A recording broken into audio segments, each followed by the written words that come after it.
Ashton Jeanty injured knee was on the ground for a while. There was a prayer circle that developed and they stopped all the music and gathered around Jeanty. It did not look good. He was helped off the field. He was able to put no weight on the knee. That's all we know right now. I've been waiting a few minutes to try and get as much information as I can because updates, sometimes they happen pretty quickly after, and then we don't have to go live twice. I wanted to go live once, but we don't have enough information.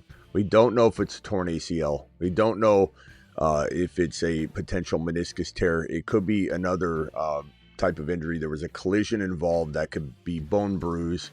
There could be a couple different ways that this could go down. The one thing we do know for certain is that Mike Washington goes up tremendously in value. A player that everybody should be grabbing standalone and 100% cuffing to Jeanty anyway. On the cuff board, has been on the cuff board pretty much the entire offseason.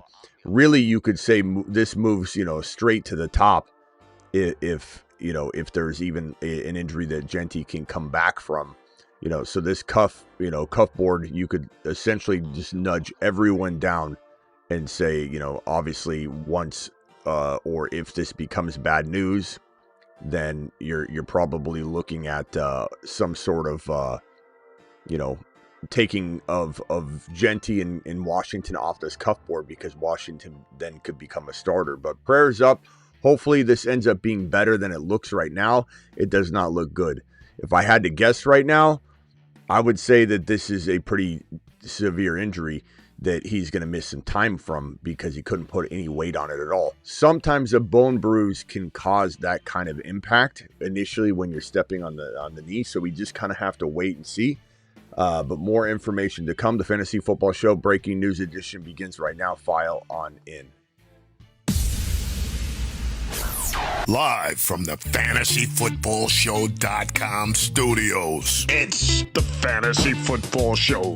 Live! Monday through Friday, 8 p.m. Eastern. Smitty is also live whenever news breaks. It's important not to overreact. In some cases, it's important not to go drafting him right now without at least being 100% certain you're cuffing him to his amazingly well-playing, rising, in value backup anyway right now.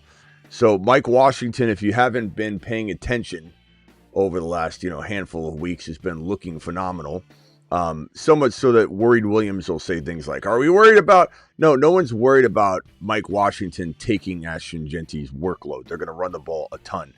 Because he's looked so good, if in fact we do have some missed time, M. Wash, the man you've heard us talk about all offseason, P. Wash, M. Wash, the Wash Boys, was a Moon Man, is on the Moon Man board. We muted him for a while, but he was on the Moon Man for a big part of the offseason because he has so much potential if landing in a starting role. And so this Moon Man extraordinaire got drafted to back up one of the best running backs in the league.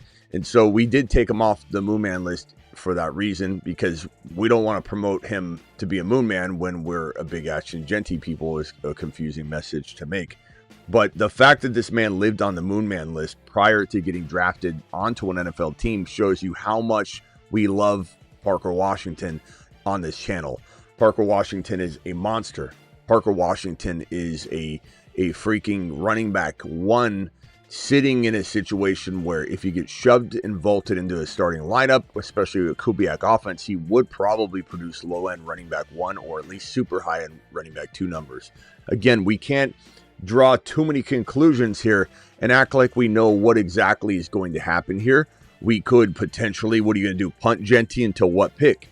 I mean, in the chat right now, drop what pick you would, not what round, not middle round two, what exact pick, if you had to right now throw out there for Ashton Jeanty, would you take the gamble right now? Would it be 2.4? Would it be 2.1? Would some of you still say 1 point whatever? Will some of you say I won't draft him, period, because you're a conservative Caleb, which I understand, but throw out a number right now. I'll drag those numbers on screen and we can test the temperature of at least the room right now of where we're drafting this guy. Let's throw it out here. 10.1. No, that's not true. but nice try. Third round, that's not the instructions. I said exact pick, but that's okay. 2.8, 4.12, 3, so exactly 3.0, 5.1, 2.10, 4.3, 2.1, 5.5, 10.1, 4.5, 6.1. Now, the crazy part is at least one of you 2-point-something drafters will probably take him in the second round. If you're drafting today, let's say your draft was in a few minutes and you were meandering on down to the local, restaurant, you got the boardroom all reserved and the Jeanty stickers looking real fresh right there on the table. My guess is that someone in your league is going to walk up in the second round. Hard to say, though, whether it's worth it or not. Hard to say that this isn't a very risky proposition, especially walking into an unknown landmine territory of grabbing Washington, not being able to grab Washington, not understanding a single bit about where Washington's ADP could live right now. There's no ADP to look at. You can't look at ADP. ADP means nothing at this point when it comes to Parker Washington. ADP's thrown out the window. Right now, you're just trying to navigate this thing as the wind blows this situation around. We don't know if Parker Washington's going in the sixth round. Mike Washington. I keep saying Parker Washington. P-Wash and M-Wash. You don't know if M-Wash is going in the first round. The fourth round, the fifth round, the sixth round. We don't know. Not first round. Fourth round, fifth round, sixth round. Someone's going to walk up. The guy with the fanny pack and the magazine stacked like this high on the table is going to walk up and put M. Washington right at the 5.1. But also Jeanty, I don't know where he would slip out of round 2 or 3, like the territory. It's hard to know. But M. Wash is probably going to win some leagues if this is a significant injury. Now, I'll keep refreshing. You have a lot of you guys asking what the knee injury is. We don't know. It's either a bone bruise, either a torn meniscus, a potential PCL tear, an ACL tear, a hyperextended knee, which could tear the PCL. It could be several things. We have no clue at this point. All we know is he went down. The music stopped. It was a prayer circle standing around him. The medical staff helped him off the field. He couldn't put any weight on it, and he went into the locker room. And we're now sitting here awaiting an update, which is not yet coming, but I will continue to refresh until I have more information. But in the meantime, we're gathered here today to discuss whether M-Wash deserves to be getting your attention near the rounds of 5 or 6. I don't know. I think that you probably, it was a collision, by the way. So we probably, and it was on a reception. He was trying to dive down to get, and I guess there was a collision, and the collision is in some ways maybe good news that there was a collision involved and not just some non-contact planting in the backfield, getting a carry, and then he just goes down. That's typically going to be an ACL tear. Now I want to get your vote on what pick, not what round, Steve.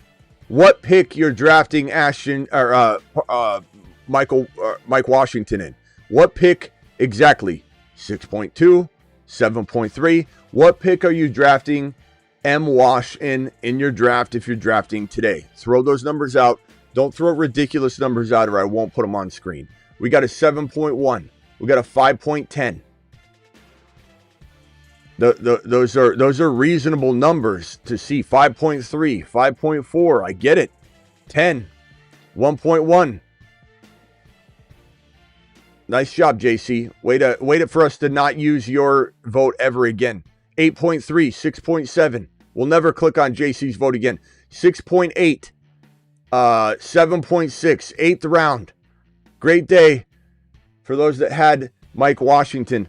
I wouldn't call it a great day. Infamous is kind of a cold statement right now to the Ashton Jeanty supporters. Washington or Brooks, probably Washington right now.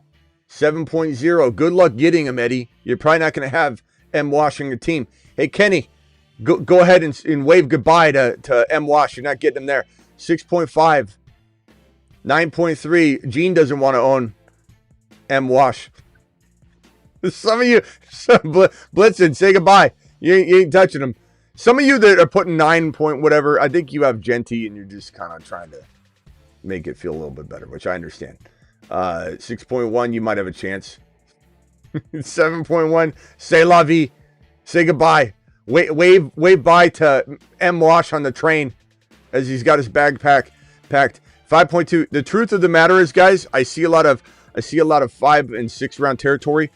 I think we could probably come to a conclusion that the ADP of M. Wash is probably going to be, I would say, ADP.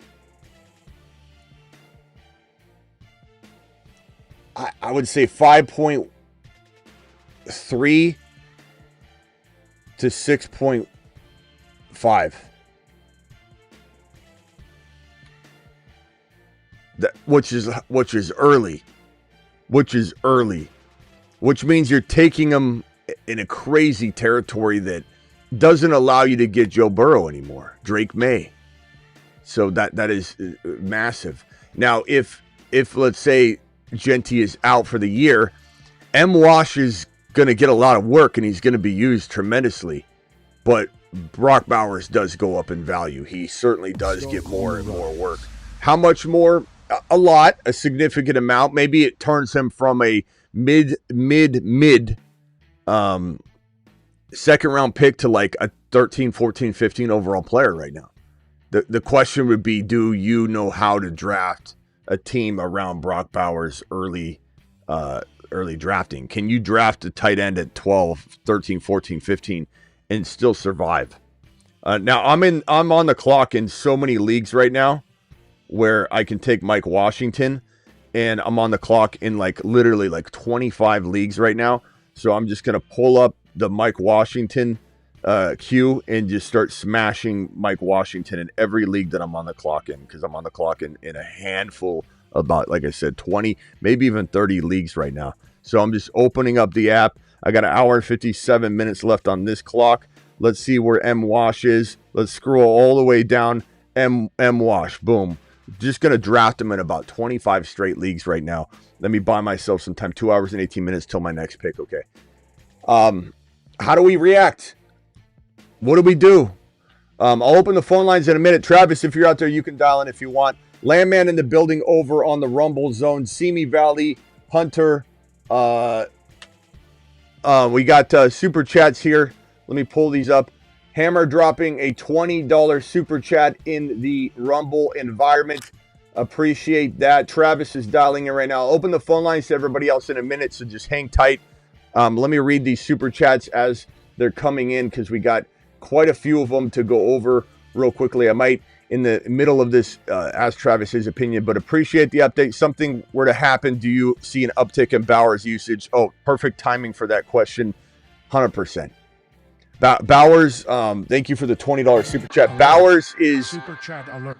Is, in my opinion, and the problem with this statement, though, is how many of you are good at drafting early tight end? Because I can tell you Bowers is worth a top 12 pick if Jeanty is out for a significant amount of time, especially if he's out for the year. But if you draft, let's say, Achane and Bowers, or let's say CeeDee Lamb and Bowers, how good are you at navigating the rest of your draft?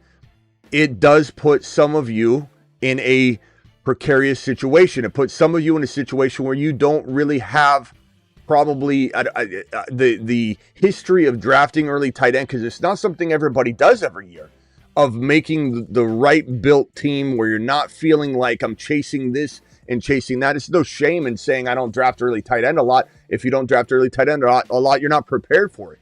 So it is a very, very good pick. Brock Bowers might be one of, if not the best second round pick, period, in fantasy football. But if you're taking Lamb, or you're taking St. Brown, or you're taking a wide receiver like JJ, or whoever you end up taking, what does your running back stable look like? Can you get ETN and Tootin, let's say, as your running back 2 and 3, or M. Wash? Then what's your team look like? It does put you in a potential, you're playing from behind and catch up situation, but in a vacuum, Bowers is a monster. that can win you a league single-handedly. And so thank you, Hammer, for that super chat. This one from Frankie. Frankie with a $20 super chat. About to draft 5th pick, 12-man league. Was thinking JSN 5 spot. Would you go Amon-Ra St. Brown, Christian McCaffrey, or JT? It's JSN by a landslide, then JT. And remember, JT's value might have just gone up a little bit too, because and so does Achane, and so does Walker, and so does everybody. That's a big thing we haven't even talked about yet. The ramification of the ADP with Jeanty being removed pulls Achane up, pulls Walker up, pulls Chase Brown up, pulls Hampton up. All those players get pulled up, and JSN or Neighbors gets pulled up. That's the devastating part about pulling one of those pieces away from the board, and the whole thing just collapses down. It's like what is that game called, Travis, where you pull the little blocks out and then the Jenga. Yeah, imagine taking like a whole row of Jenga pieces and just yanking it out and the whole thing falling down one. Like, hopefully the whole thing doesn't collapse, but you're definitely seeing the whole ADP board shrink, and that's horrible. And you might say it's one player, but sometimes when you look at, like, let me go to the ADP board real quickly and just show you, you don't know how the ADP board's going to react when you rapture a player from it, because right here you have such a run of RBs. Look at all the RBs: Achane, Henry, Hampton, Brown, Walker, Barkley, Jeanty. These are all in a row. It's the running back brick wall, cemented wall of RB, and you remove anything. Like, look at JJ, for example. If you were to remove JJ, let's say JJ got raptured from the board, then AJ Brown, who is 1, 2, 3, 4, 5, 6, 7, running 8 spots away from JJ. But the next wide receiver, if JJ got removed from the board, we'd have AJ Brown vault up not 1 spot, not 2 ADP spots, maybe 4, 5, or 6. Now, the same thing can be said here with Bowers. If you're taking Jeanty off the board, which again, we don't know. And Travis, if you see an update while I'm talking, just interrupt me. But if Jeanty gets raptured from the board, then, and Bowers is going to see a significant increase in work, he might vault up not 1 spot, not 2 spots. He might jump straight up to this spot, which will in turn maybe bump these guys back down. You just don't know how the ADP is going to update. But what I will say is downstream, everybody moves up 1. And it could cause some sort of running back panic where Love doesn't go up 1, Love goes up 4 spots. Maybe Hall goes to the 3.2. Maybe McBride falls because people are just scooping up RBs. You don't really know how it's going to work, but I can tell you this. On average, Neighbors will be 1 spot or more higher. Pickens will be 1 spot or more higher. London and Bowers and A.J. Brown and all the players above, Achane, Henry, everybody goes up at least 1 spot or more. You just don't know how it goes, and that sucks. That makes the number 1 pick even more valuable, because the number 1 pick was sitting there with 2 or 3 or 4 options for you to collect for your 2 picks. So, or 3 or 4 or 5 options for your 2 picks. So you're sitting here with Gibbs and Neighbors and Pickens and Rice and Love and McBride. Now you've got one of those pieces missing. That 1 pick, that 2 pick overall draft slot, such an advantage. You almost have to be the worst drafter in the world to mess up that draft slot, because you're being gifted balance. You're being gifted Gibbs or Bijan or Chase. You're being gifted 1 or 2, probably 2 of Bowers, A.J. Brown, Pickens, Neighbors, Rice, Love, McBride. But that's all been raptured by 1. So you don't know what it looks like now, and it's going to be crazy handful of hours and days. And once we know more information, maybe this thing becomes lesser of a problem. Maybe it becomes an even crazier problem that we're just trying to hammer out now, where we put Washington in the ADP, where we put Washington in the expectations. We'll know soon. I think we'll have an update at some point today. Travis, there's nothing new on it, right? Not that I'm seeing. I'm looking around right now. Okay. Just more people that were at the practice saying what they saw, and they're pretty much all saying the same thing, that they everyone took a knee, said a little prayer, and he couldn't put any weight on it going off. Yeah. $50 hauler here from Sean. Alert. And $20 hauler here from Frankie. Frankie, appreciate you. $50 hauler says, just traded Woody Marks to the Monty owner for Washington. Did you fleece him? I think with the current market value panic, unknown where I would say, did you fleece him? Maybe not, but would I have taken that 1 million times out of 1 million just to get that potential value that Woody Marks is hoping to get an opportunity?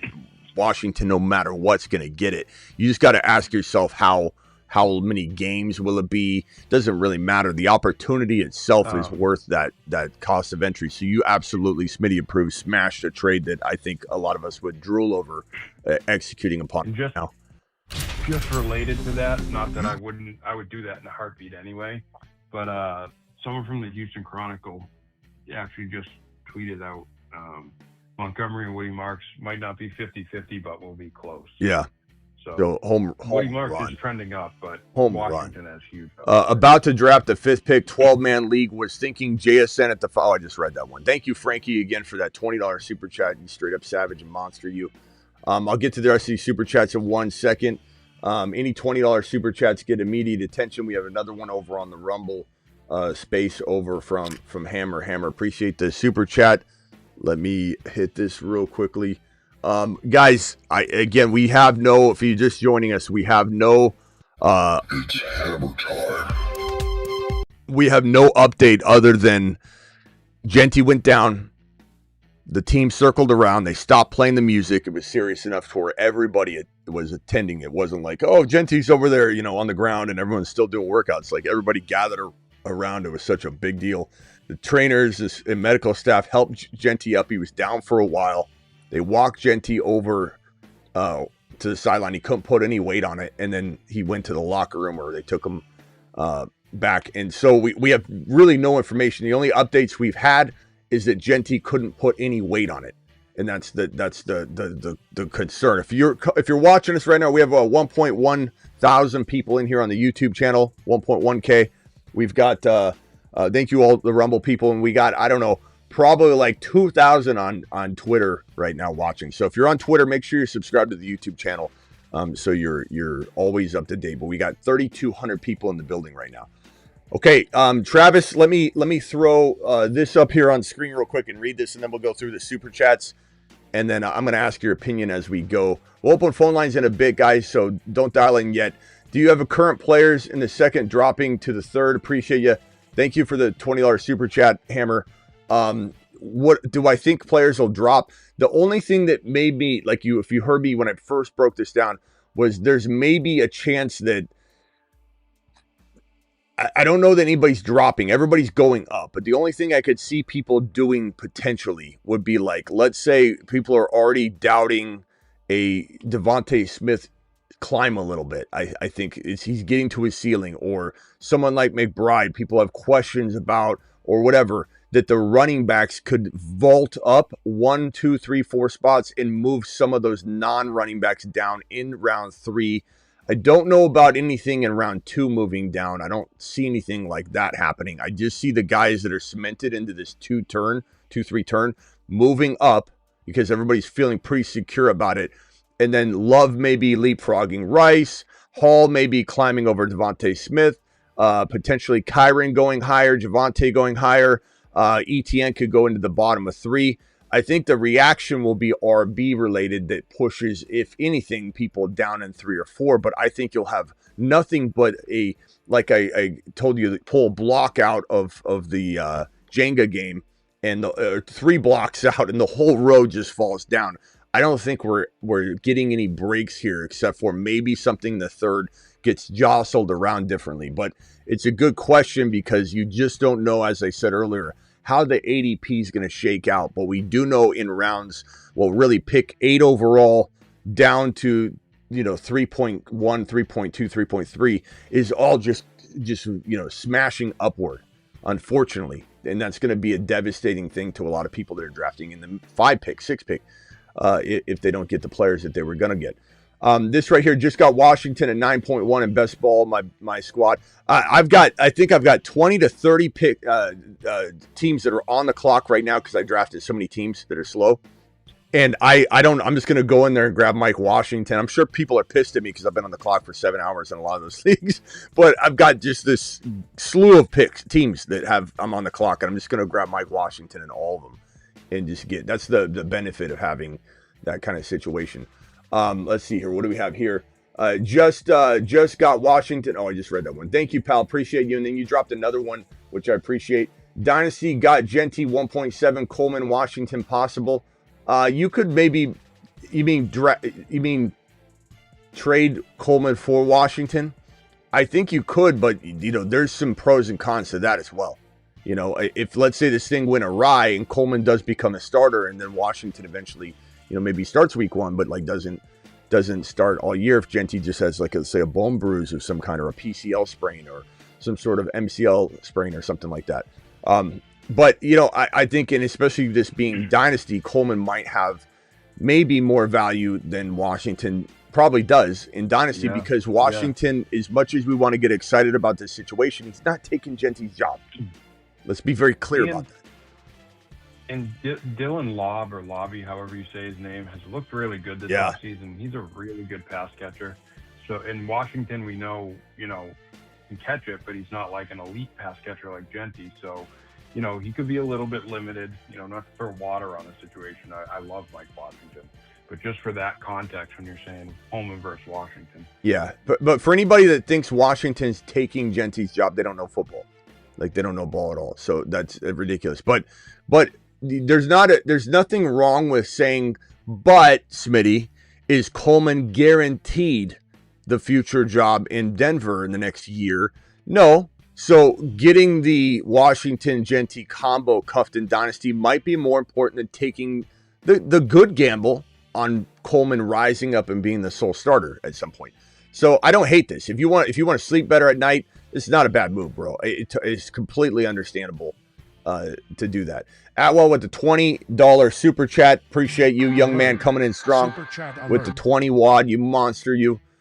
Had my draft today, 12-man PPR, 1 QB, Dak, Hampton, Swift, Chase, DJ Moore, Bowers, love it, Evans, Jonathan Brooks, benches, Downs, Mike Washington, M-Wash, baby, and Stribling, Keaton Mitchell, and Jawan Johnson. Would love your take. I like your team a lot. Look, M-Wash has been a real player we've been high on, especially pre-NFL draft, and I don't want to act like we weren't high on him after, but we were super high on him pre-NFL draft. We had him on the Moon Man list for months, and then when he got drafted into a backup role, we did remove him from the Moon Man list, but by no means, I don't even know, did we keep him on the midseason monsters? I think we took him off, so we didn't have any bad vibes on the predicting of Jeanty this year. But I mean, there is a reason he had one of the best combine performances, if not the best in NFL history. So it's not like he's some dart throw, like, oh, he's just there, he's the backup. No, there's a reason we started the P-Wash and M-Wash and the soap emoji, drop a soap emoji if you've got him. There's a reason we started that a long time ago. If you remember, this is his college, look right here. He's not like it's just something that we're like just jumping on the train, this wash emoji. Remember, people would drop the Android one, but this guy is capable of taking your team to the promised land if he's the starter, but he's not replacing Jeanty long term. So you have to keep that in mind. This team is really good, bro. The fact that I don't see, there's Keaton Mitchell. Thank God. I'm like, I don't see Keaton Mitchell. Swift is very undervalued, but he's also highly valued at the same time. Like he's undervalued in that, like, for a month he could do way more damage than even I'm predicting, and I think you should entertain selling him high before you have Monungai come back and this become a different situation. Not that he won't still do well, but you'll have the ability to trade him, maybe a DJ Moore, maybe an Evans, maybe a Brooks, maybe something. Maybe it's Mike Washington that gives you this like tremendous value. You could also go knocking on the Jeanty owner's door with M-Wash and try and do some sort of Swift and Evans for one player, give him M-Wash and see what happens. But other than that, sit and hang tight. I will say that if M-Wash becomes a starter, and I don't want that, I'm not hoping for that by any means, then your team goes up in value by like you're getting a 4th or 5th round pick handed to you. And so you're going to go from like a 7 point, I would say, don't take this offensively. I like your team a lot. Dak, Hampton, Swift, Chase, DJ Moore, Bowers, I'd say like a 8.0, which is fine. That's a great score. I don't even really give 9s out really ever. Very rarely. This team goes from like an 8 to like an 8.5 or 6 the moment you get handed Parker Washington as a starter, because that's now a trade piece that could get you a DJ Moore to Pickens upgrade or something like that. So Atwell, it's a fantastic team. Anywhere in the 8s means that I'm telling you I think you have a chance of winning the championship without even viewing any of the other teams. Doesn't mean I'm anointing you the best team in your league. I'd have to obviously see it. There are times where if I give someone a 9, that means I think you're the best team in the league without looking at the rosters. But you have a chance to win. You just need some things to happen like anybody, and Washington's now one of those. Very sad about this news. Jeanty is my favorite running back. I was planning to draft him next week at the 1.11 in the home league. I will call to ask my question. Thank you, Husseini. Appreciate you dropping the $20 super chat. Super chat alert. Yeah, I drafted him in the buddy league. I got Washington, but I did, of course, I used the cuff board and I chew gum, walk at the same time. I practice what I preach. I grabbed Washington like a good boy should, and I think I'll be okay. But what a devastating this league, my buddy league. This league, I suffer an injury every time. Every time I'm the one that has the significant injury, and just trying to survive that at the beginning of the year is always brutal. And I knew no matter who I picked in this league, I'll let you know next year who I draft in the first round. But I always get hit with a massive injury with one of my first 2 picks that I select in this league. Not always, but the last 2-3 years. Cyrus Allen couldn't put weight, bone bruise. Travis, do you have any updates on Cyrus Allen that you could find on the Speedwood? Okay. Yeah, I'll go check. All right, thank you for that super chat. I have the 1.6. How would you attack the 10-man? I would say JSN's a lock for me, and then I go RB with whoever's there in round 2. But I do come out with balance. Would I be tempted to go JT and then go wide receiver like Pickens or AJB? I think either one of those is a home run, but those are the 2 avenues that I would take 100% if I'm trying to map it out for you. Of course, let the board come to you though. With Jeanty on my team, 8.8 without 6.3. Maybe. I mean, certainly you're if you're at 8.8 or a 9.0 and you lose Ashton Jeanty, even with M. Washington, I can't imagine I'm looking at your team and saying you're still anywhere near the 8s. It's just the reality of the situation. It's why we diversify our portfolio. It's why we don't go all in on every player. I'm willing to do that myself more than I recommend or the average bear, because I understand what bet I'm making with that, and I'm willing to sleep in it. And some of you can do that and not get mad at your boy Smitty, and some of you can't. Some of you talk a big game like, I'm not going to get mad at you, Smitty. Give me one guy. I'm going to draft him in all my leagues. And then he gets hurt, and then you're upset at me. You got to be able to understand what that looks like. And quite honestly, I think that I would probably say Jeanty is borderline one of those players that I could almost draft in every league, and was breaching on that. So this is a huge, devastating blow to a lot of my teams, but I did not draft him in every league. I drafted him probably, if I had to guess, in like 28 to 30% of my best ball drafts, because he is a near all-in player for me. Not an all-in player, but a near all-in player. That's a big, significant number, 30%. But I would say I have M. Wash in like 22% of them or 25% of them. Sometimes he can get sniped. Anything on Cyrus Allen, Travis? No, he was. I guess he was referring to when he had the bruise the other day. I mean, a couple weeks ago, that he couldn't put weight on it. Oh, okay. I was gonna say there's. Yeah, I don't. He's not hurt now. I don't. Yeah. Be careful where you say that, bro. Because like we're sitting here live, and you're like, Cyrus Allen couldn't put weight on it. Like, what are you talking about? Okay, so thank goodness there's nothing there. I'm in the middle of a live, so I don't know if an injury happens while I'm talking. Just grabbed him off waivers in my league, $100. Let me make this abundantly clear, and I haven't said this. If this man Washington is available in your league, do a full load drop immediately. There's no, hey Smitty, how much fab should I put on him? No. Initiate full load drop. It's a full 100% load droppage situation. There's no finagling. There's no trying to get a discount. There's no, hey, is this 20% off? Hey, Smitty, should I leave $10 for some weekly? No, you'll just have to buy players that are at $0 from here on out. But if you don't give yourself a chance to get him, then what's the good in even putting a bid in? You might as well just not even bid tonight if you're going to put 25% or 62% of my fab on it. Drop the full load drop. And some might say, oh, he's not available in big, competitive leagues. That's not true. There are tons of very competitive leagues, even 12-man, that have a maximum of 5 running back slots that you can have at one time. And so guys like M. Wash, guys like Jonah Coleman, none of those guys are on rosters.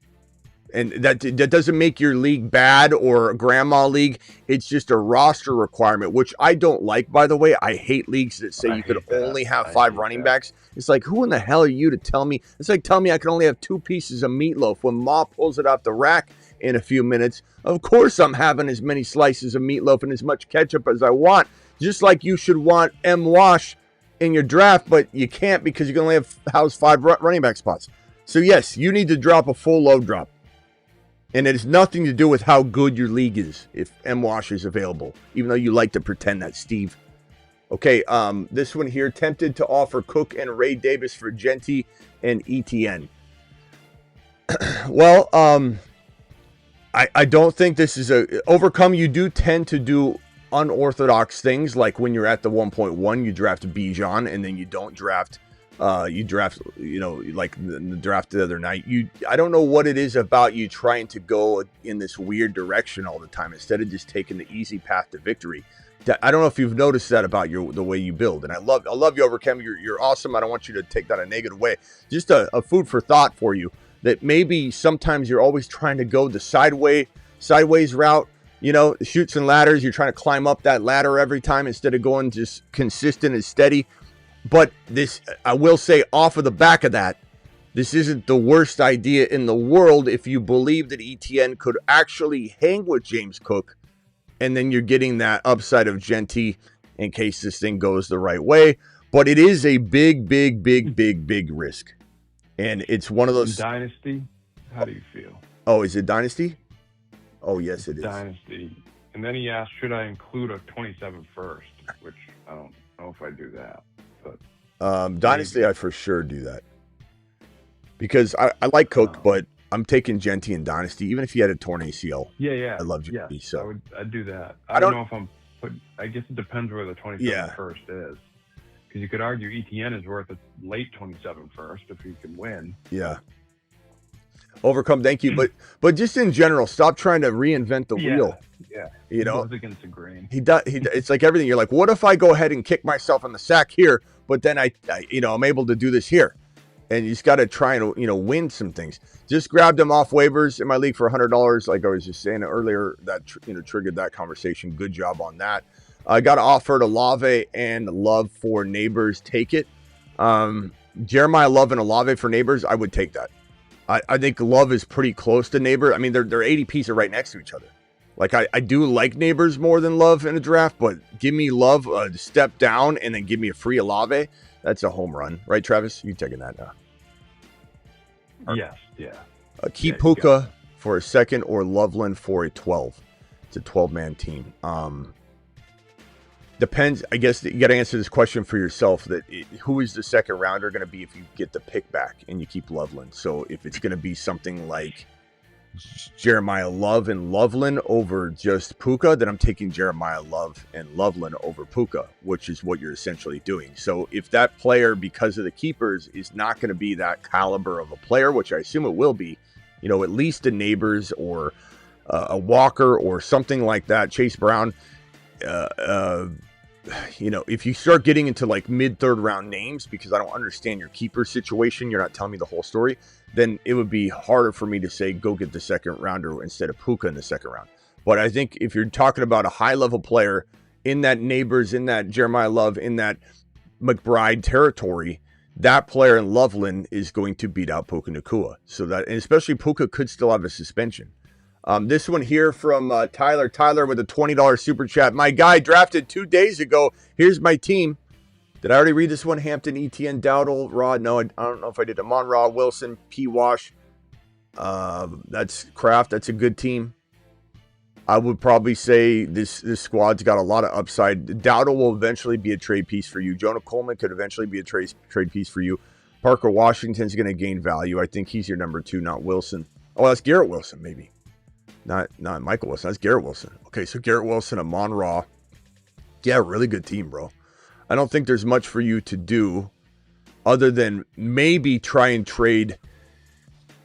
I like ETN. I think I'm trying to trade Parker Washington and maybe like Garrett Wilson for like a JSN type player eventually, you know, especially if you come out of week 1 and there's some slumping players, week 2 slumping players, you might be more of a candidate to wait, but let Parker Washington cement more value, let Sutton gain some value, let ETN and Dowdle, you know, secure some value for you, Jonah Coleman and Keith Mitchell. Not a lot to move. Keith Mitchell you keep with Hampton. Not a lot to move right now, I think, until ETN and a lot of these guys cement in their value. You've probably taken a bath on a trade if you tried to go in a different direction. Just wait it out. Your team's very much ready to rise. I think you'd start making trades now. You could always try to do a Parker Washington, ETN for one player, Parker Washington, Garrett Wilson for one player. Try that. Those are the only 2 avenues I would explore. But past that, I think anything else, and you're probably looking at a mistake to trade early, and you're going to lose value. Thank you for that $20 super chat, my boy. Do not draft till after the preseason. No, Corbin, that's not, absolutely don't agree with you. But I appreciate your super chat. There's so many advantages. Just because whenever one player goes down, people say that, Corbin. But how many times are you cleaning up on the AJB round 3 value? The Drake May and AJB stack from round 3 and round 6. How many times are you scooping up Jonathan Brooks in round 10, 11, 12, and now he's going in round 5 or 6? How many times did we draft Mike Washington standalone, and we've got him in round 10, 11, 12, 14, and now you've got a top 6 round player. So don't be scared, Corbin. There's pros and cons to it. I understand what you're saying, but that's scared Scotty says that kind of stuff. I appreciate you, Corbin. Rate my team 12-man, Knicks, running backs, Achane, Tootin, Price, Coleman, Chase, Buka, Burden, BTJ, Stribling. I love how people just say that. Corbin, again, don't take offense to this. But they're just like, yeah, this is why you don't do it. It's just such a panic, Peter. Like, there's pros and cons. You know? I mean, what do you want? You want everybody to be on, like, I promise you, my better teams and my one that went into inside the top 1% of Best Ball Mania, that team I drafted hella early, bro. The advantages are sitting there for you. You just got to be willing to take the risk. But I would say you could do all of your early best ball thinking and then, you know, have your redrafts draft late. That's fine. But in Dynasty, I'd rather draft in January, a Dynasty startup, than draft it in July when all the values are gone. You know, like, I don't understand. I just don't understand the thinking at all when an injury happens. It's like, you know, Corbin, I love you, pal. Don't get mad. Travis, any opinion on that real quick before I read the rest of these? I mean, I think it's just a matter of preference. Like, yeah, some people love to draft early for that. I like to draft later, but that just goes in line with, like, yeah, you know, I'm risk averse when it comes to injury, stuff like that. But yeah, I don't blame, you know, if someone wants to do it early, go for it. Yeah. Rate my team 12-man, 0.5, Bone Nix, Achane, Tootin, Price, Coleman, Chase, Buka, Burden, BTJ. Love the team. Love the team. Probably trying to maybe move, I don't know, eventually, not now. Again, you're same boat as the other guy. Like, these Burden doesn't have the value now coming off the injury. Yes, BTJ, no value. Stribling's nice trade value, but, like, let's say you could trade Stribling and Price for a better running back or a better wide receiver. But in that, I love Price. In that, I love Stribling. So, kind of a hold team for the most part. Tootin hasn't gained enough value to trade him. Nix is undervalued. Achane is probably properly valued in some markets and not in others. But with the injury to Jeanty, depending on the severity, his value could go up tremendously, but for good reason. And I don't want to trade Achane at all. Chase, I'm not trading Chase. Buka, you can't trade him right now. Burden, they're both hurt. Not saying they're hurt bad, they're just both hurt. So this is a hard team to trade right now, but you will have some nice trade pieces once Price, Coleman, and Stribling and BTJ and Cyrus get on their horse, or some of them, 1 or 2 or 3 of them, and you have some potential trade pieces to move around. But right now, it's a total hold. Rating it, I'd say you're probably like in a 7.8, you know, on the verge of being a team that I say, I look at it and I go, yeah, that team. Well, hold on, let me look at it one more time. Maybe it is an 8. 12-man, 0.5. Okay, so Nix, Achane, Tootin, Price, Chase, Buka. I'd say 8.0. 8.0. You're definitely a team without any trades needing to occur. You could win it. You could win your league. I could say that. I'm not going to say, you're probably short something, bro. You could do it. Your bench will obviously, or the players that you have like Buka getting healthy, those will determine a lot for you. Smitty the GOAT, keeper league, no round penalty. Pick 3, Jeanty, Sadface, Pickens, London, Rice, Buka, Loveland. Bijan is my other keeper. So Bijan, and then you're picking 2, or Bijan picking 3. What did he say? I'll just pick. I guess I'll just rank them. Travis, you're putting Jeanty 1 still, right? I mean, how do you in a keeper league? This is a tough call. I don't know. I mean, do you throw him back and say I'll just draft him? If it's a forever league, you probably keep him, but Pickens, London, Rice, Buka. I think I'd probably say Jeanty, Pickens, and then probably London. If I had to throw 3 out, if it's not tight end premium, if it's tight end premium, Loveland's got to be in there. But those would be my 3. I'd say Jeanty, Pickens, London, and if I get a 4th one, or if you just want to know my give him Buka. Give him an alternate, I guess. I don't know. It's such a tough thing because he should be able to. Unless his keeper declaration is tonight. Yeah, he should know more information. Come back to us once we have this all worked out too, so we can appropriately make that call. But if it's a forever keeper league, you have to continue the course with Jeanty. Don't be like the guys that jumped off the Saquon Barkley train after his ACL tear, ranked him outside the top 12 running backs in Dynasty, and they became the number 1 running back. Currently in a draft at the 1.3, approved so far. What am I missing? May, Hampton, Bucky, Jamar Chase, AJB, Fannin, Gainwell, BTJ, Harvey. Right now, currently in round 10. What are you missing? You're missing the directions to the bank, so you can go cash those advances. A great team. Jamar Chase and Hampton and AJB. You have two players that I believe are capable, in AJB and Hampton being like 13, 14, 15 overall. And you've got depth like crazy. Drake May's fantastic. I'd say you're an 8.5. The only reason I'd give you not a 9 or anything is because you're in a 10 man, so everybody's a little bit stacked. But it's a really, really good squad. I don't even want you to trade anything. 10th round, make sure Mike Washington isn't sitting there right now, because people are just hearing about this, and people that are on the clock right now have a pretty huge advantage in their league, just like I have a huge advantage on my underdogs that I'm sitting there paused on with the timer, almost like 20, 30 drafts that are on the clock. Traded a 3rd and 4th round pick for Walker Olave in a 10 team. 3rd and 4th round pick for Walker Olave in a 10-man full PPR keeper league. Keepers are Bowers, Igbuka, Walker, Olave. Missing 2 draft picks this year. Is that an issue? So he traded his 3rd and 4th round pick in this year's draft, I guess, right? Yeah, for Walker Olave. Walker's a 2nd round. Yeah. Olave's a 3rd rounder now. Yeah, I don't know. You picked up a round there. I don't really know. You still have your first 2 picks. Why it would be a bad thing. Your team looks great. Yeah, Walker is a literally, you could call him a 1st rounder now. If Jeanty's. Oh, and he's got Bowers and Igbuka too. Yeah, that's great. You're missing directions to the bank as well. So that's the only thing you're missing there. A nice team. Hey, Smitty, 10-team Superflex redraft 1 keeper league. Who should I use as my keeper, Bowers or T-Law or Rashee Rice? Superflex is tough, but I think I would probably say I love T-Law. I'm just not as sold on like him being 100% not risky to a degree. Like I still want to see some things. Like I know everyone's like, oh, he's in a 10 team. Yeah, so yeah, 10 team more. Yeah, exactly. It makes it a lot easier to take a risk at quarterback and then get the difference maker. And I think T-Law is great, but is he Josh Allen? No. So if it was Josh Allen, the answer would be Josh Allen. The difference makers are what stand out in 10-team leagues. Everybody's got the same team in a 10-team league. Who has the difference piece? And Bowers is one of those.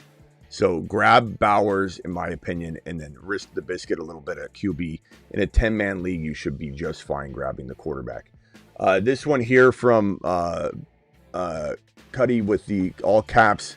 My team is JSN, Achane, Jeremiah Love, Buka, McBride, Henderson, Prescott, ETN. What do I think? Achane and Love, fantastic. McBride, unbelievable. Henderson, great. Buka, ETN, you're a little light at wide receiver. Oh no, JSN. Okay, JSN, Buka. Yeah, I mean, this looks like you shouldn't even have this team. JSN's a first rounder. Achan's a first rounder. Love's a second rounder. McBride's a second or third rounder. Etienne's a third to fourth rounder. Henderson's a fourth to fifth rounder. Buka's a third rounder. Great team. I mean, not even something I look at it and I say, let's make some trades. I like it. Prescott, I mean, would I upgrade Prescott if I could? I like him. He's great. He's top 6, top 5, top 7. But like, could I go in a direction where I want to try and get, a Josh Allen or a Burrow using? Yeah, but do I want to give up anything? Not really. I love Okonkwo as a sleeper as well.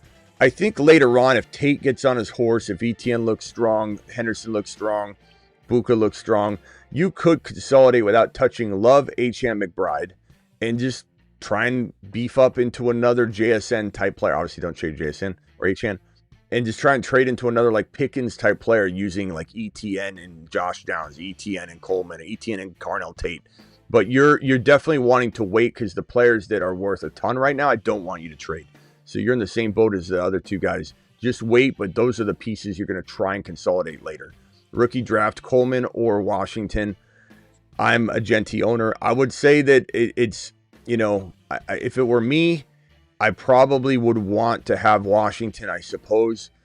But there's a world where, Coleman is running back 1. But because that's not a lock right now and Harvey is still in the way, I guess I would rather have the security. Especially if you're trying to make trades later and all that. It really helps to have that backup. Not to mention you can salvage your year this year if something goes awry and still try and win money. Whereas Coleman will be amazing, but it's probably just a better gamble for you to have the Washington side. See if I don't know what his team's like or what he's building like, but if it's appropriate, see if you can trade for the 1.8 as well, because people are down on this draft this year, and even more so, like, you might be able to get the 1.8 for something kind of cheap. Yeah. And you can take both of them. I agree. You've been a Chig Okonkwo fan for years. He's going to have a huge year, bro. Chiefs, he's going to be amazing. So 100% agree. Set up nice. He's going to be such a good player. He just got traded in the Pluto League after the Super Chats. There was a huge trade in the Pluto League if you want to look at it. Okay, I'll look at that in a second. Thanks, Smitty, for all your hard work. Thank you, pal. Appreciate you dropping that, Michael. Thanks for that. And then Carrie says, can you rank these tight ends? Kincaid, likely, Chig Okonkwo, Strange. I'm going to go off of what we just said. I think that's Chig Okonkwo you're typing there. Chig, likely, tier break because of injury concern, Kincaid, Strange. Kincaid could be there with Chig Okonkwo and likely, but because of the injuries, I'm just not as interested in it. And Harry dropping a $20 super chat. Harry, you monster, you, Harry. Doing it live, Harry. Alert. Super chat alert. We still have about like 1,000 in and out of YouTube. So thank you. Subscribe if you're new on YouTube. This is your one-stop shop. We go live when big news breaks here on this channel. We go live at 8 p.m. Eastern, Monday through Friday. We go live at midnight almost every single night. And so we'll be tackling that. Husseini, real quick, because the phone lines are closed, but as fast as you can so I can get through these super chats. And then I'm gonna probably have to hold on one second. Yeah, go ahead, Husseini, as quick as you can. Oh, no, sorry. If I call the wrong time, no, you're fine. Call later. No, you're fine. Go ahead. Okay. No, I'm just saying, part of my super chat, I was going to call in so I was planning on drafting Jeanty 1.11 now. Of course, we need to see what happens, but assuming worst case, I kind of want to plan ahead. So now I'm thinking of taking Achane. I think he's like the next best running back available there. And after that, if I were to go Achane Bowers, because I was going to go either AJB Pickens, but now if I happen to go Bowers, my question was, what would be your strategy that way on the third and fourth round? Because I have the 1.11, I can kind of pick two pretty quick. This is at what pick? The 11th pick and a 12 man. It's the same concept of like if you go running back. When you go running back, tight end, or wide receiver, tight end, you get kind of screwed out of that other position. So while I want to say it'll be okay, you'll get Buka, you'll get Garrett Wilson. I am going to go Garrett Wilson if I can, and I'm going to go like Buka or Ladd. And those two wide receivers are pretty good. Add that to Bowers, and Achane is pretty damn good. I like that. That would be my approach. Do I like a Achane and AJB better still? Yes, because then I get Josh Allen and Garrett Wilson, or I get ETN and Garrett Wilson. I just like the team a little better, but it's close. I mean, it really is close. The truth is the 11, 10, 12 is a hard pick to draft from. Not that you can't smash it. You know, if you take Ladd and Ladd's a top 7 wide receiver, then you're probably going to have a good chance as anybody to win your league because you got value that people are getting at the 3.2, 3.1, 2.12. So that's all you're trying to do. You're asking yourself the question, for you to win at the 10, 11, 12, you have to make one of those 3-4 turn players as good as a 3.1 pick. If you do that, you're in the mix. You don't, probably playing from behind a little bit. So just ask yourself, who? You know, who was the guy? Is it Ladd? Is it Garrett Wilson? Is there somebody else that feels like they can be 3.1 capable that catches you back up to be even Steven, at least with those guys at the 1, 2, 3 picks or closer to him? Yeah, I agree. My guy is Ladd between those 3 guys, and I love Garrett Wilson, but I've always been off on him. But honestly, like what I've seen so far this offseason from him, I'm starting to like him a lot more than the past couple of years. I've always, for some reason, been off on him just because of the Jets and all that jazz. But I'm starting to like him more. So I definitely like him more than like Zay Flowers and some of these other guys like Devonta Smith or whatever. But I think my guy's Ladd, but we'll see. I agree with you, though. I think I'm going to go probably AJB Pickens. I still haven't really decided on that. Yeah. That's kind of a tough one. But okay, call back in when the phone lines are open. I just want to grab that real quick. All right, thanks. We'll be opening in a second. All right. Okay, phone lines are closed for right now, guys. I'll answer them once we open them up. I'm on the clock in a Dynasty League. Took over a bad team last year. Took Stribling in the first. Do I go M. Washington or no? On the clock in a Dynasty League. Took over a bad team. Took Stribling in the first. Do I go M. Washington or no? Before the news, I was going Chris Bell or the virus. I think that you're counting your lucky stars if you get him in a Dynasty draft right now. Like, you're on the clock, you just got to probably pull the trigger, bro. Because anybody that's on the clock right now is probably taking Mike Washington. Like, you're in the 9th round, 10th round, 8th round in an underdog draft, and you're on the clock like I am in 20, 30 drafts. You're just going to find Mike Washington and smash it. I think people will do the same thing in a rookie draft. He will be the next pick or second to the next pick. You know, I will say you got to kind of step back and cooler heads got to prevail, and you got to ask yourself, like, is Chris Bell the better pick? And time will tell. It's hard to say that now. Is Virus the better pick? He could be, but Mike Washington's got all of a sudden redraft 5th round, 6th round value, maybe. And maybe that goes away if we get an update on Jeanty. It's just a bone bruise or something, and he couldn't put weight on it, but it's a bone bruise. And then all of a sudden the fairy tale goes away.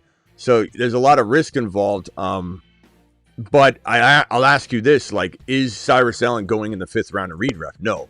Is Bell going in the 5th round of redraft? No. Or in Dynasty? No. Is Mike Washington going in the 5th round of Dynasty? No. But is he going to go in the 5th or 6th round or 7th round? Definitely 7th round. In redraft, yes. So it's like, it's a tough question to answer. Travis, what would you lean right now in Dynasty trying to keep a cool head? So this is his rookie draft, right? Yeah. Yeah. Must be. So he just said, what if I have no chance of winning this year? He said, I also have days to pick. I mean, if you have days to pick, wait and see what the injury is no matter what.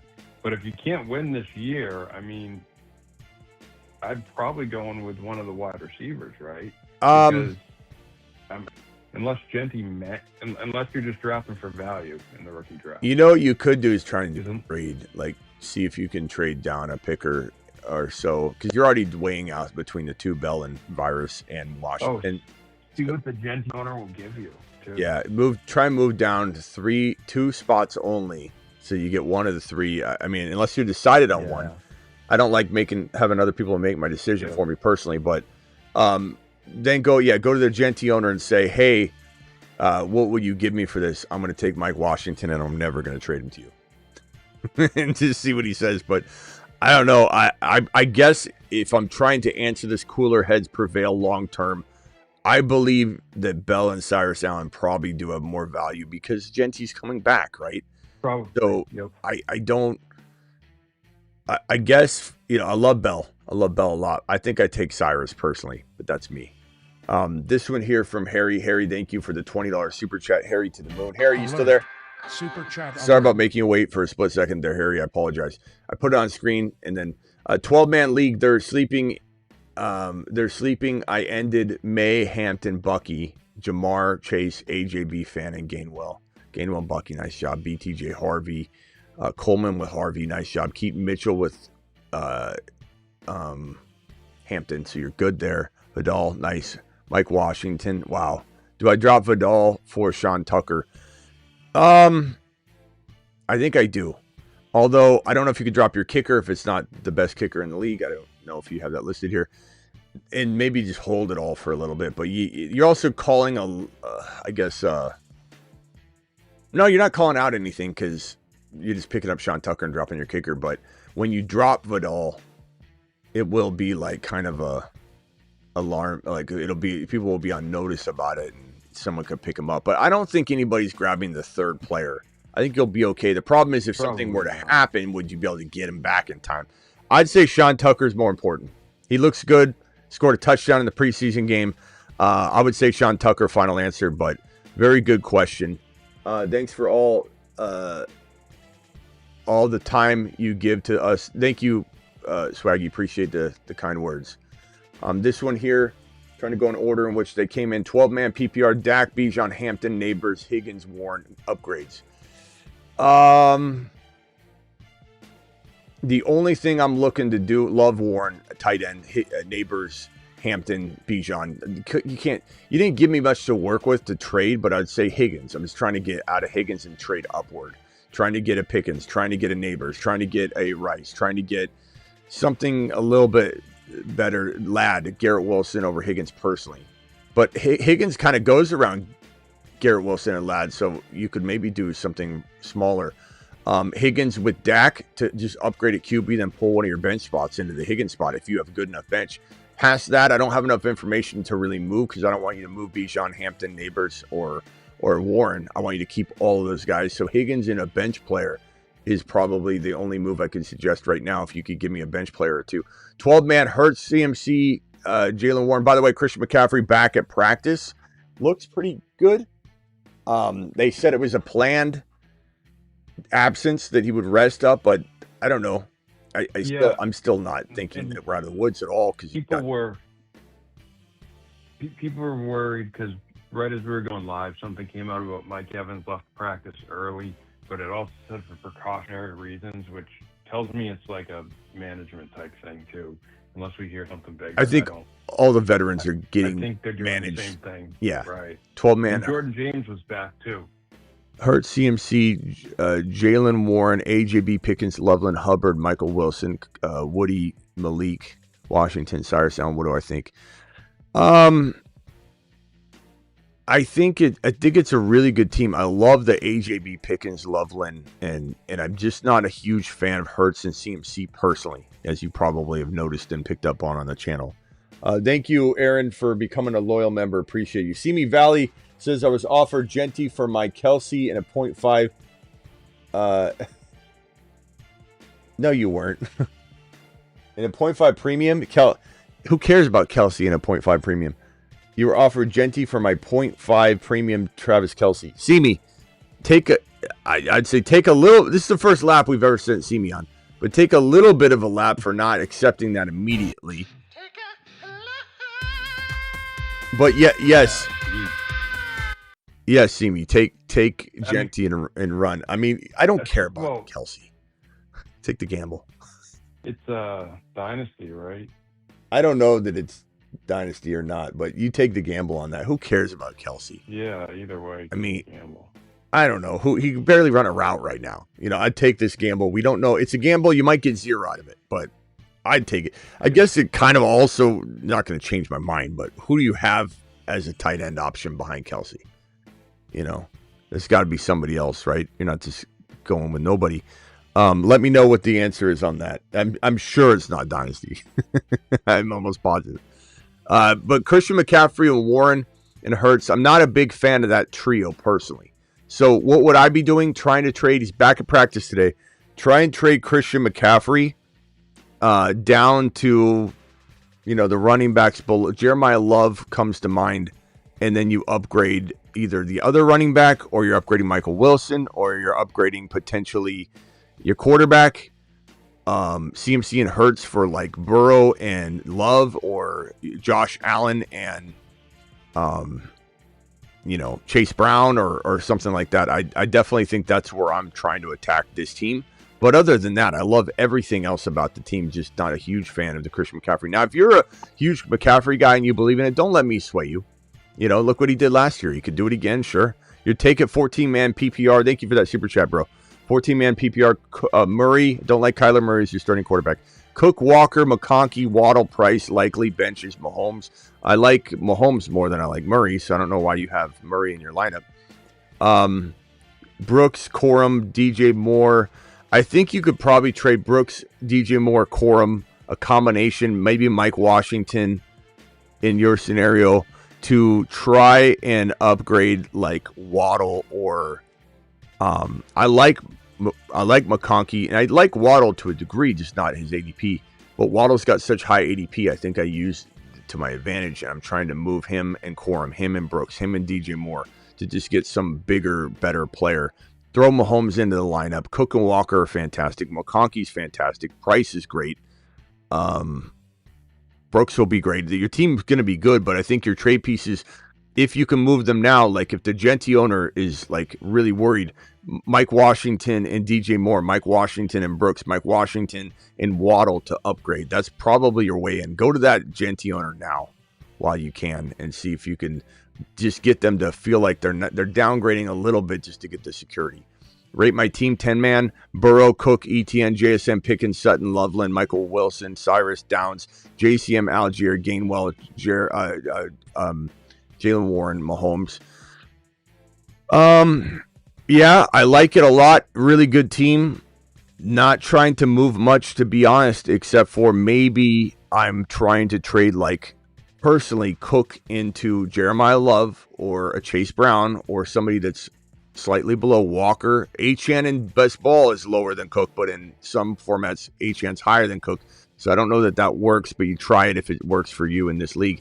But Cook down to Jeremiah Love or a Chase Brown or a Walker or someone just slightly below Hampton, and then try and move Sutton up a little bit or Michael Wilson up a little bit, or potentially you could see if you can move ETN up, but I don't know if you're necessarily going to be able to pull that off, because ETN I feel like is still climbing in value. But other than that, I love JSM, Burrow, Cook. It's fantastic. Don't trade Cook low. I'm just saying you could upgrade Sutton significantly. Like if you could get another Pickens type player using Sutton and let's say, or even Loveland down to Fannin to move Cook up to, a even higher player, or you move Sutton up to a higher player. So like Loveland to Fannin, move Sutton to neighbors like level, or if you can't do that, if Loveland doesn't buy you that, then maybe there's like a Nico or slightly higher player, Rice potentially, that you could look at, I guess, instead of Sutton on that trade. Or if it's just you trying to upgrade Cook to, let's say, JT, Cook to JT, and you're downgrading Loveland to Warren or something like that. But I would look at Loveland to Fannin, see what that could get you, and then look at Cook down to Chase Brown or Walker or Jeremiah Love to see what that could upgrade Sutton to. And I like Sutton. Don't get rid of Sutton. Sutton's a really good player. I think he's fantastic. $50 work, 12-team league. Bragg Post, Mahomes, Walker, ETN, Tootin, JSN, Olave, Adams, Bowers, JMO. Very good team. Very good team. Probably not doing much here because a lot of these guys are risers, you know what I mean? There's just no reason to trade a single one of those. That's an 8.7, 8.8 out of 10. Nice job, bro. Really good squad. This one here from Roofing. Travis, you don't have to hang. If you got to go or anything, just let me know, but don't mind you on the line here. No, I'm good. Good to be back, Smitty. Rate my team, 2 keeper Start 2, 3 wide receiver, 2 flexes. QB May, wide receivers Amon-Ra, Lamb, Lemon, KC. Let's see here. Good team. Loveland. Love the RBs, even though they're a little bit lighter than you would probably want. The Tootin, Kyron Price, very undervalued. Coleman Mitchell, but like not big. You know, you're talking about Kyron having like 3-4 value, late round 3 value. Tootin having 5th round value. So you didn't pay a lot for those RBs. But you got Amon-Ra, St. Brown, Lamb, and Drake May. It's good, Loveland. I'd probably be potentially trying to maybe, and this is just me, call me crazy, I love downgrading into monsters. And personally, I think that like AJB or Pickens, I know you got Lamb, so it makes that kind of complicated to go get Pickens, but I think they both can have great years. But Amon-Ra down to AJB, what could that, because I don't see it as a downgrade personally, I just don't. What can that upgrade my Kyron into? That's the only kind of thing I'm looking at with this situation. I love the team. Looks fantastic, bro. This one here, rate my team, 12 team QB, Mahomes, Garrett Wilson, Gibbs, Tootin, Harvey, Coleman, Mitchell, Pickens, Neighbors. Love the receivers. Pickens and Neighbors is disgusting. And Amon-Ra St. Brown to that other super chatter down to Neighbors is another option for that. Mahomes, Willis, Gibbs. I like the team. Disgusting team, bro. The Harvey, Coleman, just smart drafting there. Mitchell, just smart player to have with Gibbs and Tootin in general. Pickens, Neighbors, just filthy. DK. Your move maybe is trying. I mean, can you give up DK, BTJ, Stribling, potentially Mitchell if the guy has Hampton for whatever reason to upgrade Loveland into Bowers? Like I'm trying to turn Loveland into Bowers using all this depth without touching Pickens and Neighbors. If I can't do that, I'm just trying to maybe upgrade at some point my running back too, even though I love Tootin, just exploring whether the DK, Downs, BTJ, Tootin can get me a bigger name player. Other than that, I'm just riding the Tootin train. Like there's nothing wrong with trading a player we love because there's players that we draft ahead of him too. And the value's increasing for Tootin, but you might need to wait on it. Or you could trade DK, Downs, BTJ, Stribling for a Mahomes upgrade and try and go like Burrow or higher. Other than that, team's fantastic. Don't need to touch it at all. Those are the trades that I would entertain. What moves to make? T-Law, Gibbs, Chase, Nico, Mac. I assume that's T-Mac. Loveland, Jeremiah Love, Burden, Adunze, Brooks. Probably say, Adunze is a good trade piece, but also a good hold. T-Mac, I'm definitely interested in potentially moving off the high value. I like upgrading T-Law. So Gibbs and Chase and Nico and Loveland, and Jeremiah Love, I probably don't touch. And I'm just using the rest of this to try and upgrade a Nico, to try and upgrade potentially a Ted. I like Nico, but I'm holding Gibbs, Chase, and Loveland and Jeremiah Love. Those are the 4 I'm not touching. Burden and Nico for 1 better wide receiver. T-Mac and Burden for 1 better wide receiver. Sometimes you can't trade 2 wide receivers for 1. Sometimes you can. If not, then you're using Brooks or whatever. Washington, Mike Washington, go to the Jeanty owner. What can you do there? Definitely be a target of mine. I'd go straight to that Jeanty owner first thing and say, hey, buddy boy.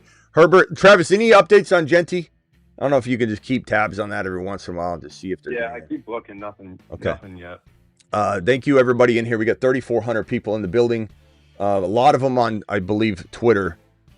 And we have about 800 to 1,000 on YouTube. Yeah, we have 2,600 on Twitter right now. And then about 1,000 on YouTube. And then everybody over on Rumble per usual. Appreciate you guys all being in the building.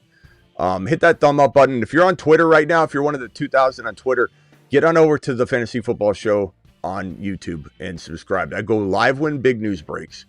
I go live 8 p.m. every single Monday through Friday, and I go live every single midnight. Yeah, we're gonna have the Supernova. I'm working on the Supernova list right now, so Jeanty will obviously be updated or not updated on that list. Hopefully, we have good news, but it doesn't look good right now. If anybody's just joining us, Jeanty went down. He was helped off the field, couldn't put any weight on his knee. The whole practice stopped. The music stopped. Everybody gathered around and did like a prayer circle. It was a very dramatic thing. And unfortunately, it's not looking good at this moment. But it could still be like a bone bruise or some sort of MCL or PCL strain, like a hyperextension. And he's out for the first handful of weeks, that could be a best case scenario. So just know that we're probably. Thank you to the mods, Blackbeard hitting that spam and Travis hitting the spam and everybody. 2 QB, Herbert, T. Law, love it. Malik Willis, love your third quarterback. Even gives you flexibility. Always great to have 3 QBs, but I'm kind of a risk it for the biscuit kind of guy, and I'll potentially take a T. Law and put Willis in my lineup and risk it and then move T. Law. So let's see if we can do anything with that. Gibbs, unbelievable. Walker, unbelievable. Brooks, love it. Washington, go to the Jeanty owner. See what you can maybe cook up. Chase, unbelievable. AJB, Waddle, Burden. For me, very easy. I'm looking at this team. I don't want to move much at all. Would I try and even upgrade a quarterback using Waddle or Burden? I would. I love Parker Washington and Downs so much that one of Burden or Waddle is expendable with T-Law or Herbert to go get a monster quarterback upgrade. That is the sole focus of what I'm doing. I don't move Gibbs, don't move Walker, don't move Chase, don't move A.J. Brown. That is the only thing that you need to focus on. Other than that, maybe, who's your tight end? Kraft. I could go like Bowers or McBride using Waddle, or you could even try and use T-Law and Kraft to get Bowers or McBride with something. That would be, I guess, the other thing I'd be exploring for sure. But your team looks unbelievable. Thank you for the super chat, young man. You're the man, the myth, the legend. Laughing, coming in strong with a $5 super chat per usual. Dynasty rookie draft 2.8, Fields 3.2, Cyrus the Virus 3.11. Kalen Black 4.3, Claiborne, Smitty approved. Yeah, I like it. Where's Mike Washington, pal? Just kidding. But yeah, no, love the team. Love Fields is a baller, bro. But he's in a tough situation to be a 1, but he's a good player. Cyrus, I think he's the future of the Kansas City Chief wide receiver room. And Kalen Black is really good. Claiborne's good. I like it. I don't know what else was there. Other guys I'd like to stash. Obviously Stripling's gone at this point. I would say, you get down to the Claibornes and you're really digging into the places that we're kind of suggesting you go.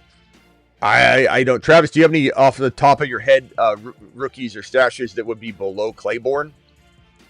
Probably say. Give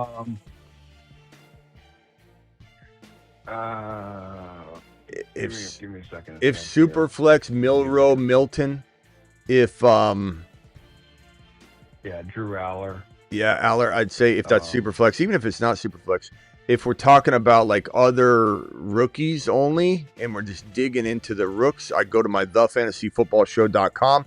You get your year-round fantasy football rankings, your trade calculators, intense rankings, player pages for every player, stock market, trade calculator, draft simulator, bold predictions board. Just go check out thefantasyfootballshow.com. You're going to look at it and say, how am I not? I'm going to subscribe to this. There's too much information not to subscribe to this thing. But if I pull up thefantasyfootballshow.com rookie rankings and I scan through there, some would say Adam Randall, Kevin Coleman Jr. He's a slot guy on Miami. Yeah, I don't know. Some of the tight ends go in that range. Del Brereton. Yeah. I don't know. Claiborne's pretty deep. That's about where it starts getting to where I don't know that you're finding a lot of gems anymore. Yeah. Okay. Thank you, Laughing. Appreciate you. Smitty approved. Any other guys? If you give me a list, Laughing, I can rank them, but I kind of don't know who's available, but I would say you're looking good. I like it. Win now, Dynasty team. If Jeanty is done, what's the play? You're going to hold versus sell low, but you could always explore going shopping for like a Tootin and wide receiver. If you're trying to win now, you could go after Jeremiah Love straight up and try and like throw things in to get them to accept it. I guess if do you think you have a shot, Travis, at saying to somebody that has Jeremiah Love, if you said, hey, I'll give you Jeremiah, or I'll give you Jeanty, you give me Jeremiah Love, and then they say, no, I'm not doing that, I'm going to throw in a 29 first rounder. Like, what point are you saying, let me not worry about this knee injury, ACL tear? Let's say it ends up being an ACL tear. How much are you throwing in to swap Jeremiah Love and Jeanty? Man, I don't know. Because, how much do you have Jeanty over Jeremiah Love really in Dynasty? Like you're talking just to get it this year and win.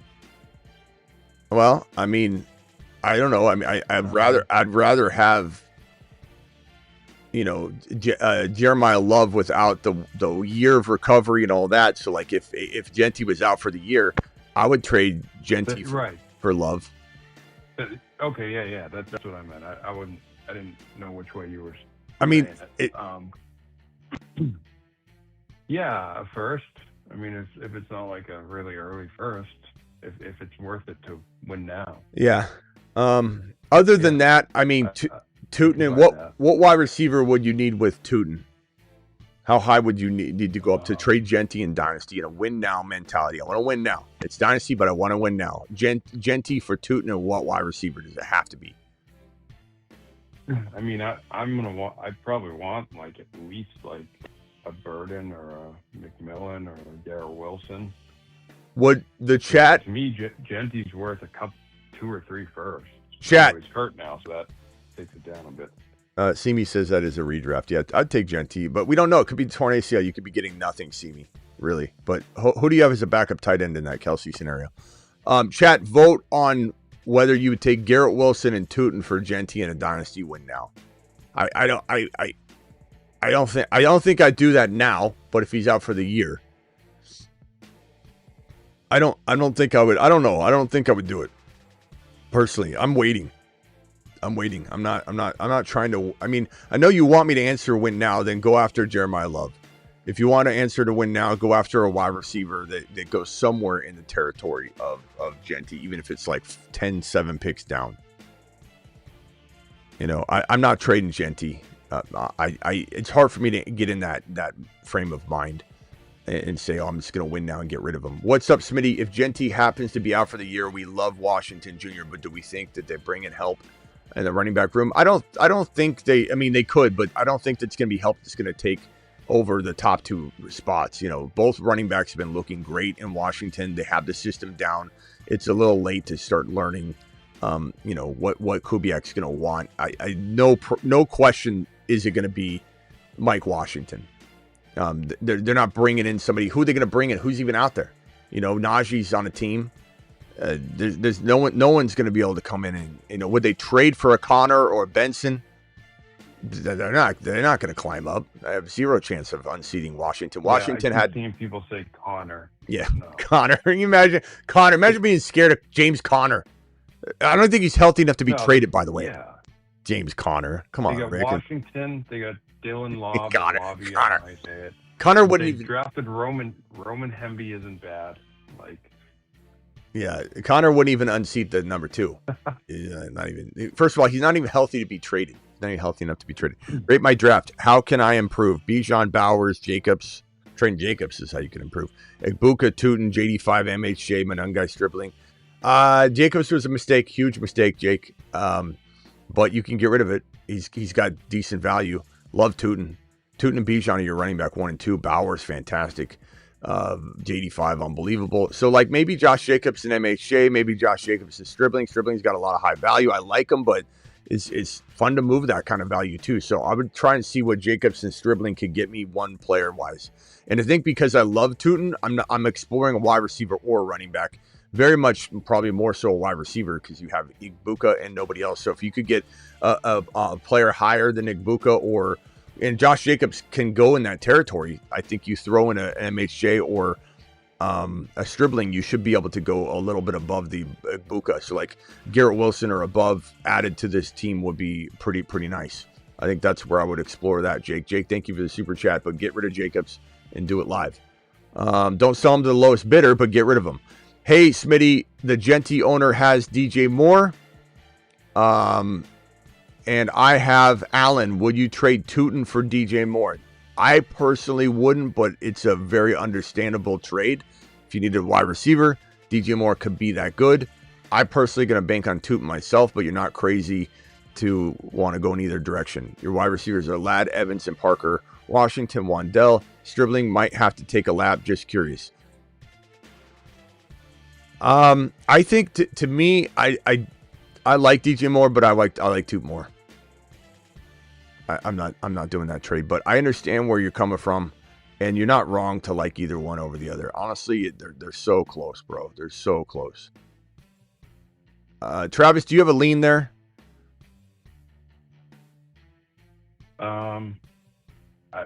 DJ Moore or Tootin? Yeah, I like Tootin more. I'm gonna lean the running back most times. That can be a potential top 12 running back. Two QB Purdy and Burrow, running back Brees and Javonte, wide receivers AJ Brown, Tate and Bowers, flex Tootin, Washington. I'm trying to get Tootin into my lineup. Parker Washington could go into my lineup too, or you trade Parker Washington. So Tate and Parker Washington are movable pieces with Brees or Javonte to get a bigger, better, stronger running back. So I'm going up and trying to get Jeremiah Love. I'm going up and trying to get a player at that caliber. Maybe Brees Hall and Tate could get you Chase Brown. Maybe it could get you someone slightly below or Jeremiah Love and something. But I'm certainly trying to move and maneuver out of a third and fourth round value running back room that you have. None of those guys are round two or above. I want like a second round running back. I want to come out of what would be a draft balanced, and this doesn't have balance. Although I like the team a lot, but you could definitely use some of this bench to your advantage. Parker Washington's going to go up in value more and more and more. So if you waited on it, you might get more return. You could wait. This could be a team that's more beneficial to trade after week one. So if Brees has 80 yards total and a touchdown, and Parker Washington's the clear number one wide receiver coming out of week one, which is probably going to be the case, you've got more firepower to go buy low on somebody that didn't do well in week one and a panic Peter sells low. But Javonte or Brees with Parker Washington now, if someone will pay the value they need to pay, or Corum or Tate right now to make that running back move. That is the upgrade. That is the move. Mark, appreciate you with your $13.99 potential. Buy low on Jeanty and Dynasty, absolutely. Also, I have the 1.7 and a 10-man. Was penciling in Jeanty, assuming he's out for the significant time. Who would you aim for at the 1.7? So, potentially buy low on Jeanty and Dynasty. Also, I have the 1.7 and a 10-man, penciling Jeanty in, assuming. Does he mean that he's drafting in a startup? Because he's saying two different things. Like buy low, but then is he in a startup, or what are we talking about here? Mark, are you trying to say? You might be talking about two different leagues, maybe. Maybe. 1.7. You're not taking Jeanty in a dynasty startup at 1.7 right now. You don't need to. It might be. I think he might mean dynasty question separate. Then the 1.7 is a redraft league. Yeah, Mark, you're throwing a lot of stuff and smashing it together like a sandwich. Let us know what you're talking about here, and I'll circle back to it. Mostert,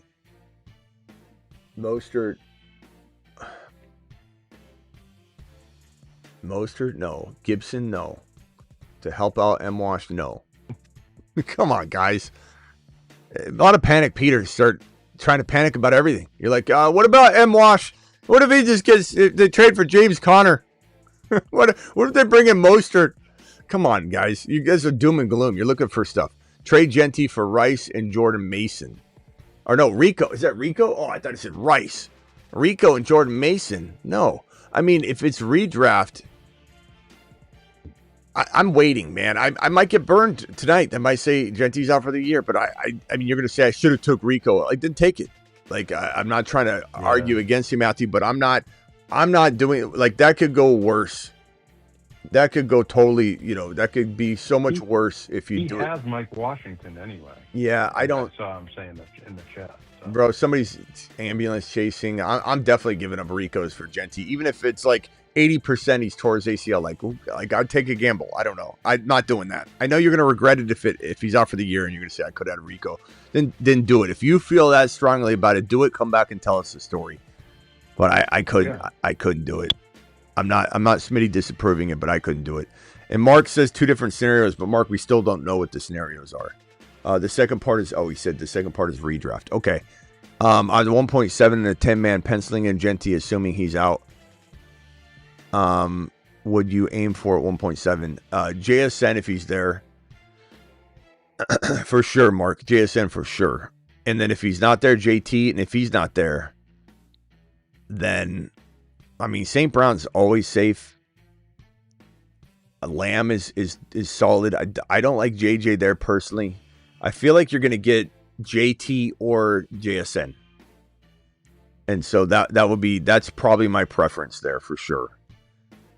Aim for one of those guys. The 1.7 is pretty good. You're pretty locked in. You know, the people that take a hit are the people that are in the 11, 10, 12, 8 spot, you know, because losing that Jeanty option, especially on their second round pick, really takes a hit. But there's still enough talent that like you're gonna get, you know, those players that are still like Chase Brown, and they're still lingering enough to reach down to like the 1.8 equivalent corresponding pick. But it is tough, like to you know, realize what is going to happen to the ADP. 10-man PPR offered Tate for Downs. I would rather have, man, I don't know, Travis, Tate or Downs in redraft.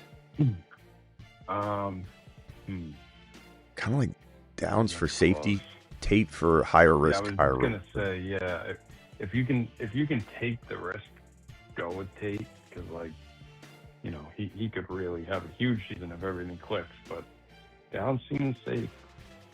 Yeah, I think safety, Downs, high risk, high reward, Tate. And the way you would know how to answer that question for yourself is like, what is this going to be? You said for your wide receiver 4.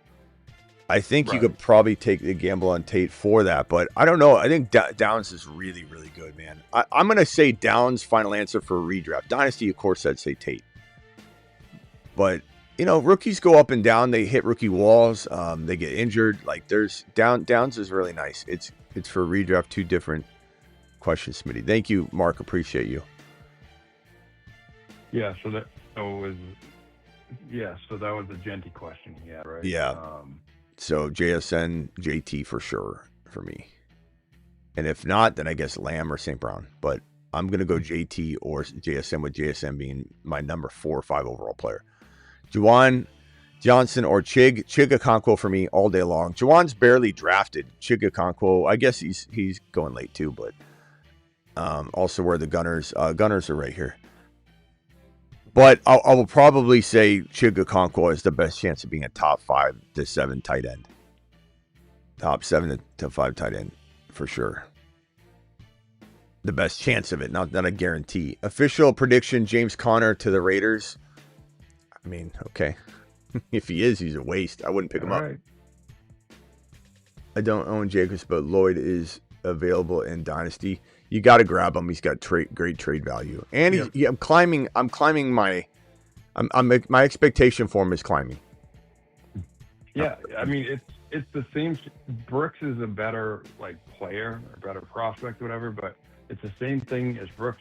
We have to see him stay healthy, and the longer you see him stay healthy, the better an option he becomes. Yeah. Agreed. Yeah, Lloyd is getting worked on by that medical staff that you know, you could say they missed the Christian Watson stuff, but at the same time you could say they solved it. So hard to really say. Christian McCaffrey getting grilled by the media about his absence, and he looks frustrated, and he says, you know, it's planned. They're just managing things, but I think there's still concern. You know, anytime you're old, you're 30 years old with 450 touches and a history of being unable to complete seasons when, and not by a little bit, by a lot, when you have 450 touches like that, and then you're also sitting out with tightness, and then, you know, you sit out with tightness and you come ramping back. Sometimes that leads to injuries, especially when you're older. So like, there's a lot of hamstring concerns now for Christian McCaffrey to be like ramped down and then ramp up. It's like, in a way, like cold turkey running, you know, just going out there and running, and you're not used to running as much. I'm not saying he's not doing some rehab and stuff, but it's different when you're on the field. Like, you have, at 30 years old, a risk of a hamstring injury and soft tissue injuries when you're ramped down and then ramping up. Connor, I don't know where the Connor stuff came from today. James Conner. It's all over Twitter. James Conner, he's such a good addition. He looks like a linebacker right now. He's got so many LBs he's carrying. Yeah, and just there's nothing solid on Jeanty yet, and I know people are speculating in the chat because I see stuff. You see tons of stuff out there from no one important saying, "Oh, speculating on a torn ACL." I'm hearing it's only 1 to 3 weeks.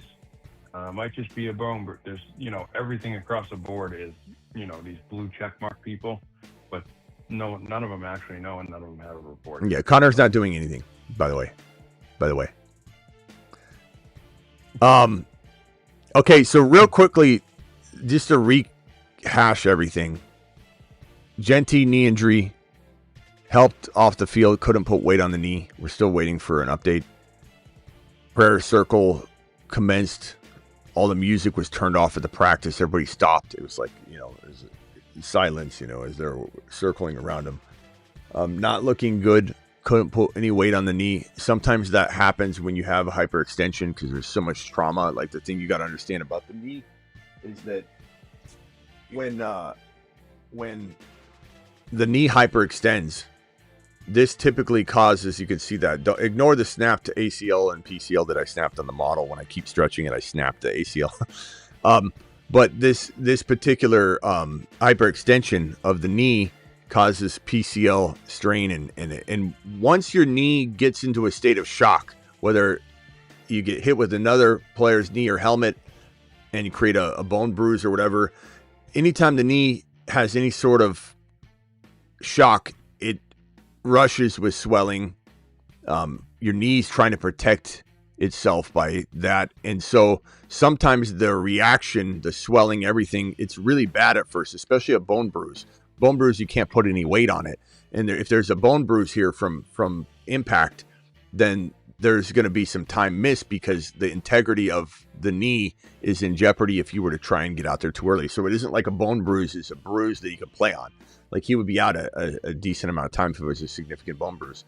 But there's a chance that a bone bruise happens like this too without tearing the PCL, because you can see the knee joint right here. You can see where the bone hits the bone. So you have this padding, the meniscus, on your knee, but when your hyperextension happens, this bone right here collides with this bone on the joint, and it creates a deep bone bruise between the two, and may not have torn the ACL, may not have torn any of the other ligaments. Especially, you're not usually tearing the MCL or the LCL when your knee hyperextends like that, because it's not in a position where it's stretching it. If your knee gets hit from the side of helmet and your knee bends like that, you can see the stretching of this ligament right here. You can see the stretching of this ligament right here. You're also pinching meniscus. You're also, when you're doing this, tearing ACLs a lot of the time, because the ACL is a taut ligament that's responsible for holding the knee joints together. And so the ACL will snap if you do any sort of crazy twisting or bending. But in hyperextension, a lot of times you can hyperextend it and not tear some of the other ligaments and cause just a bone bruise. So we'll see. The odds are, if I had to guess right now, we're probably leaning toward an ACL tear, but you just don't know. You can't make too many assumptions without the information, and I don't want to do that. ADP on Washington, where is it going to go? I don't know.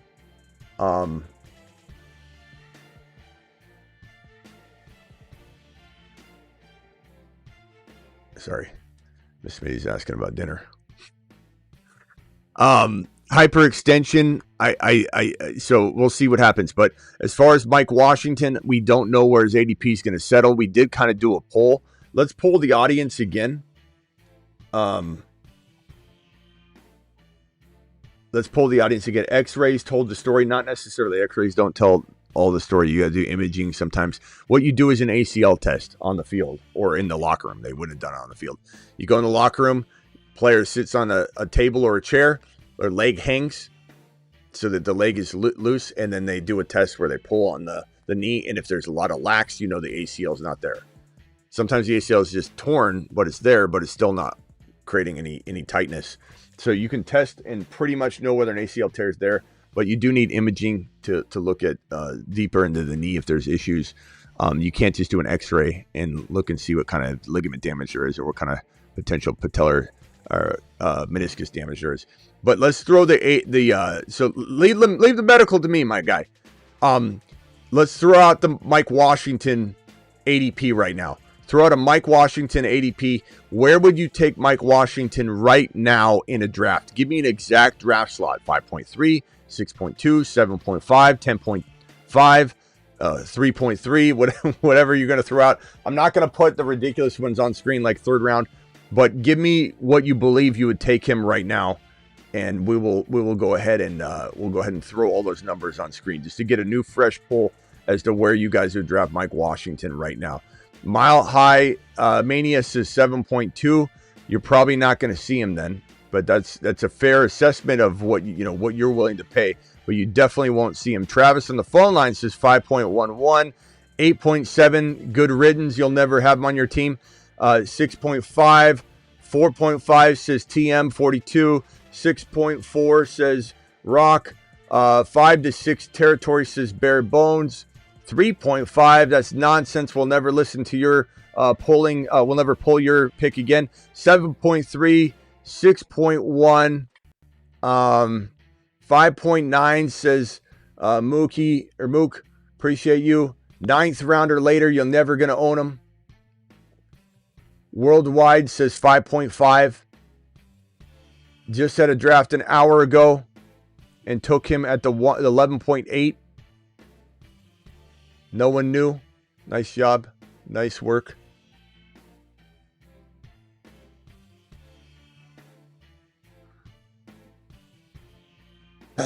Man, I got to see when I'm on the clock, Travis. I got so many of these drafts that I could take right now. And I don't want to time out and miss the opportunity, but I'm going to grab Mike Washington in like every draft I'm on the clock for. I'm on the clock in a field general. I'm not going to take him in that one real quick. But let's see here. JSN. And it's funny because the past couple weeks, I had just been taking him and Keaton Mitchell in almost every draft because they're so late. I think Keaton Mitchell's still at like 130 and Mike Washington's at 173. So it's just so easy to click on him there. Yeah, I got him available in so many of these drafts. It's crazy just seeing him sitting there. Wow. Lots of opportunity here. Be careful not to click on Malik Washington when you're moving quick. I almost did that twice. I'm like going fast and I'm like, oh, there we go. Let me swipe on that. But I got I don't know, guys. I wish I had more information for you now. We're certainly going to go live as soon as Hammer says 4.10 for Mike Washington. That's early. I understand it though. I think you got to be careful not to take him in the fourth now yet until we get the news later today or tomorrow, and then right. Like I wouldn't take him in the fourth. I was gonna say if once the news comes down, I think he probably becomes close to a fourth rounder, which is gonna be crazy. I mean, but it's understandable. He's so good. I would rather have him than Monty. I like him more than Scadaboo. I'd take him over Swift, which I know some people think is crazy. But like ETN and Javonte, I'm taking them over him still. So it's like after that, Tootin and Hendy, I still want over Mike Washington, but it gets close. He's close to Bucky. Like he's in that range, that 4 to 6 range of running backs of the rounds. So I'm in all these drafts right now. Like I'm on the clock at 9.1, and guys that are available: Jordan Tyson, Kyle Pitts, Brock Purdy, Matthew Golden, Harold Fannin Jr., Gainwell. I don't think I have Bucky in this league. I have Gibbs, Scadaboo, and Brooks. So I'm in the 9th round. I know I'm not going to get Mike Washington again if I don't take him here. His ADP is 170, but I'm at 90 overall, 97 overall right now. I'm going to take Harold Fannin and Mike Washington with back-to-back picks right here. Yeah. And, you're literally taking him like almost 80, 90, 100 picks earlier than his ADP right now. So it's hard to know what he's going to do. And when people say draft early, Not really. Like in all these underdog drafts, how much of an advantage do I have potentially in these drafts right now that I have 20 of 30 of them on the clock right now? I got like an hour, 2 hours left on an 8-hour timer. They're just piled up. And how much of an advantage do I have right now that I could take Mike Washington in the 9th, 10th, 11th, 12th round in all these drafts? And it just so happens a lot of them are at their 8th, 9th, 10th. Like I started them all around the same time. So when I go in here, Mike Washington, every one of them, I'm on the clock. 14th round. This is the 14.11. Mike Washington is sitting right there in front of me. And I'm going to swipe it there. So boom, there's another Mike Washington pick. And all these people that are waiting for me to pick on underdog right now are sitting there going, you know, don't pick Mike Washington. Don't pick Mike Washington. Here's another one, 11th round right now. I'm going to scroll down. There's Mike Washington. Boom. I'm literally taking him in like 20 straight drafts right now at the 9 to 12 range, 9 to 14 range. This one right now, 12th round. He's got to be there. Scroll down. There he is, Mike Washington. Boom. One after the other after the other. So there's advantages to this kind of thing. Now, hopefully those are all wasted picks. I really do hope they are. He's still a great pick anyway. But prayers up for Jeanty. Was looking forward to seeing him year 2 with a good line and better supporting cast. Mike Washington has earned himself playing time. But if he has to be the guy, who do they sign or trade for? I don't think they worry. I mean, well, they bring someone in for sure, just to to get another body on. But their 2 running backs, Mike Washington and what's his name? Loeb. What do you even say his name? I don't know if it's Lob or Lobby. Lob. Probably Lobmeister. I mean, and they have Roman Hemby too, who was decent in college. I mean, mute yourself. I'll be right with you, but please hit mute. Yeah. So Lobby, the Lobmeister, he's going to be better than Connor or anybody they bring in. If they were to trade for Benson, it would be intriguing to have him on the roster, but he's not unseating Mike Washington, and Mike Washington will garner majority of all the work. But I mean, BBQ, thank you for the super chat, but I have zero. I smell meatloaf. Interest in any free agent they bring in, and probably very little interest in anybody they trade for, because I don't think they're worried about it. So they're not going to give up a lot of draft capital. So anybody that they trade it for would be a kind of a no-namer, not a no-namer, but a player that's not going to have a high impact at all. And they're going to have a tough time, unseating even, one of the top 2 running backs on the roster who are already versed in everything. Yeah. $20 super chat from Morg. Morg, appreciate you. Morg, you still there? Super chat alert. Morg, I'm sorry making you wait even a minute on this. I apologize. $20 super chats get immediate attention on the channel. Morg, I apologize. Let me send you to the moon for the couple minutes you sat there waiting. Morg, let me know if you're still here. I'll give you a standing ovation if you're still here, Morg. Be there, Morg. 10-teamer, 1 point per 15 return yards. How much of a bump do wide receivers who return kicks get? Parker Washington, Ladd, Burden, Downs, Shaheed. Hard to say because you don't even fully know what that role is looking like for them sometimes walking into the season. But honestly, my advice to you is to pull up last year's stats in your league. So if you play on a sleeper, go to players at the top right corner. The projections, I think, is what's automatically selected. Click that. And then when you click that, sort by 2025 and then click stats. That will then put the players in an order. Sort by, overall, look at it too, but wide receivers, and what wide receivers stick out like sore thumbs. Who's climbing up and doesn't belong, and you're like, oh my God, Downs is ranking, right here. But then we also have to decide, how much work are these guys getting in return work? I don't know that Burden walking out of his injury is going to start returning punts. I don't know what Parker Washington's role is going to quite look like. So it's also hard to dictate that. Shaheed would obviously get some increased value.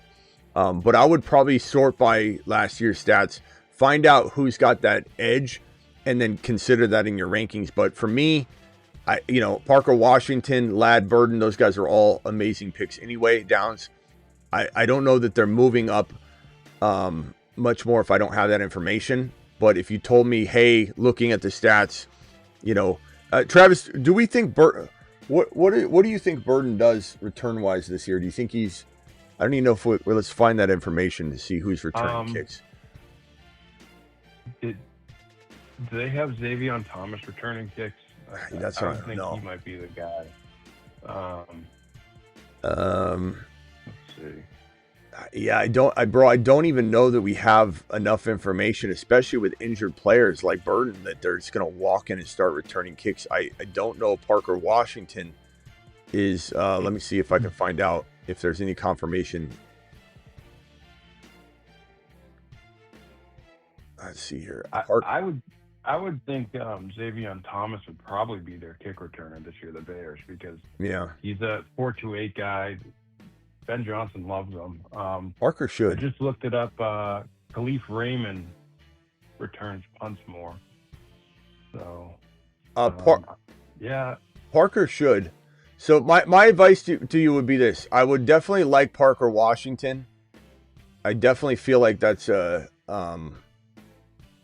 good player to target, but just how much, I don't know your scoring. So can you look at your scoring and then let me know, like, where did Parker Washington finish? And then we'll go from there, I suppose. Are you still here, Morg? Where's Morg at? This is not Morg. No, not you on the phone line. Stay muted, bro. Be right with you. Morg, if you're out there, let me know, Morg, and we'll attack it. I don't know if Morg is still there. Morg, thank you for the $20 super chat. I'm going to keep it right here, Morg, until you come back and confirm. Jeremy, appreciate you dropping the super chat. Third pick in a 10-team, Christian McCaffrey or Jamar Chase. Jamar Chase, it's not even close, bro. I don't even want Christian McCaffrey in the first round, which means I'm not going to own him, but I don't want him. I want Jamar Chase as the number 2 overall pick. I take Gibbs, I take Chase, then I take Bijan.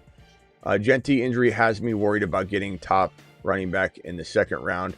That is an understandable concern, but I'm not. If anything has you worried about injuries, you should be worried about taking McCaffrey as the 3rd overall player. Jeremiah Love, do you think he falls? He's a very good, safe player to grab. It's a 10-man league. Honestly, I don't hate the idea of taking,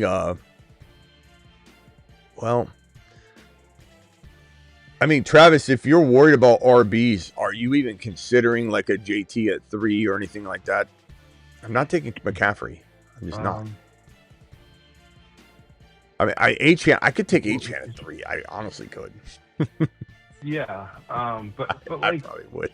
Is there really not going to be, like, no one's going to fall to the end of the second for him? I guess he knows his league better. Yeah. Like, will guess. Love be there? If Love's there, I'm taking Chase. Henry, Hampton falls to the 210 sometimes, I've seen. Yeah. In some drafts. If Loveland's there, or Love. So. If you think Love's there, Jeremiah Love, the running back for the Cardinals, if you think he's there, I take Jamar Chase. If not, I mean, I could take Achane that high. I could take JT that high. I'm not taking Christian McCaffrey that high. But you got to know your own league, Jeremy. I don't know. Is Morg? Where are you at, Morg? Where the hell's Morg? Morg dropped his 20 and then left. Morg, let me know when you're there, bro. Okay, thank you, Jeremy. Appreciate you. Morg, please answer when you're free, and we'll help attack what you've got going on here. All right, now going over to the 571 caller. You're live. Yeah, so this is going to be controversial. I'm just curious, like, what your opinion is. So I have the first overall pick in a 10-man PPR redraft. I got offered the 2-1, 4-1, 6-1, and 8-1 for the 1-1, 6-10, 7-1, and 8-10. I don't know. Leaning towards taking that. Read it off one more time, bro. There's so many things you just read off. Yeah, my fault. So I had the first overall pick. I got offered the 2-1. I had the 2-1 and 2-10. Obviously, I had the 3-1 after. Well, no, don't give me. Obviously, we're gonna give me the trade. So what's the trade? Yeah. 1.1 for what? Yeah, 1-1, 6-10, 7-1, 8-10 for 2-1. Hold on. Okay, 1-1, 6-1. 6-10. Okay. For 1-1, 6-10, 7-1, 8-10. Wait. For 2-1. Wait, hold on. 1.1, 6.1, 610 for. Go ahead. So 1.1, 6.10, 7.1. No, like, you keep reading off the same numbers. 1.1, 6.1, and 610 for what? Just read off. I think he said 7.1. Yeah, 7.1. So like that, those are my picks. 1.1, 610, and 7.1 are his picks. Correct. Okay. 1.1, 1.1, 610, and 7.1. That's what you're trading away. Yeah. Okay. Yep. All right, go ahead. And they're offering me the 2.1, 4.1. Okay. 6.1. 6.1. Gotcha. All right. 1.1. So this is a Gibbs. 7.1 is what? Like Monty. DK Metcalf. Yeah, depending on what platform are you on? PPR, ESPN. Okay, DK. ESPN, okay. I got ESPN. Yeah, I mean, what quarterbacks are there on ESPN? Like that whole 6th round, all the quarterbacks are going. So like Hurts, Drake May, Lamar. All gone. Is P. Washington available at 6'10"? Yeah, probably that range. 6'10", 7'1". He's like 96. Okay. And then 2.1, you're getting, let's call it... A-Chain, hopefully. That'd be great if you can get it. A-Chan.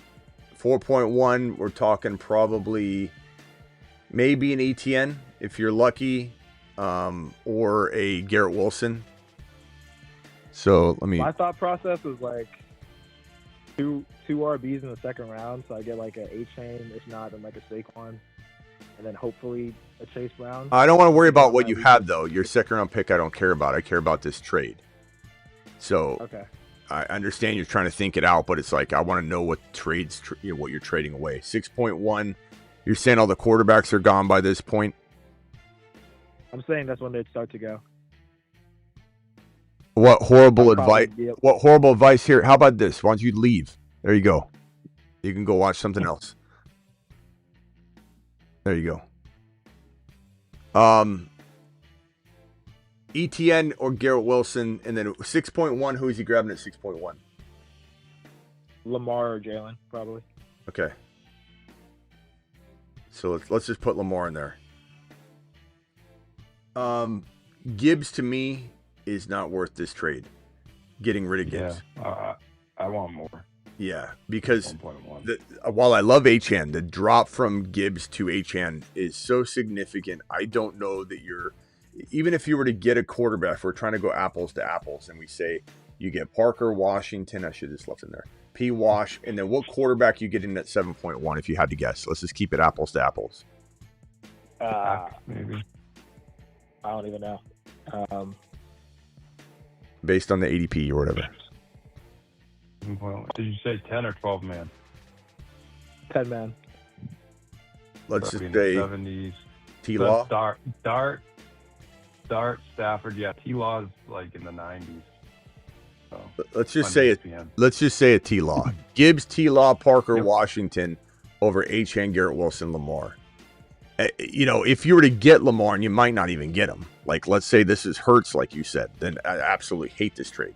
If it was Lamar, it's more arguable, but I still don't like it. I'm taking the Gibbs side. It's not even close. This guy, you know what you need to do, bro? If you're going to trade Gibbs, you got to get this guy's... First of all, you're not even asking for his 1st rounder. Right. That's what I was... I don't understand that. First of all, how is he not giving you the 1.1? You're only picking up 9 picks. 2 at least. The guy wants to keep his 1st rounder. Yeah. I'm not trading Gibbs unless he's giving me the 2.1 and the 1.12. If you got to give him like a 7th or 8th rounder or 9th rounder back, so be it. But you don't get Gibbs on an even Steven trade. This guy's trying to even Steven you. Like, think about it for a second. This 6.1 and 6.10, this is ridiculous. Why we're even including this kind of 9-spot move down to try and make you right-sized. Like, what a ridiculous move. To be getting to go from 6.10, I'll move you up to 6.1. It's not even a different round. So, like, throw that out the window and say this is disrespectful to have that be the third piece of this puzzle. This guy wants to go from 7 to 4 to move from the second round to Jahmyr Gibbs. This is an awful trade. I would tell this guy, don't ever send me that nonsense again. You want Gibbs, you're paying the price, or you're not getting Jahmyr Gibbs, and you're going to watch me have Jahmyr Gibbs all season long. Enjoy the show. Like that's this whole thing where people try and move up from the second round to the first round and then move equally down somewhere and just take advantage of people. Hell no, bro. Hell no. This guy needs to give you an extra player. Extra player he doesn't get to play. Shoot, that's all I needed to hear. All right, man. Go get Gibbs. Don't let him do that to you. All right, later, bro. I just don't understand that. Where's Morg at?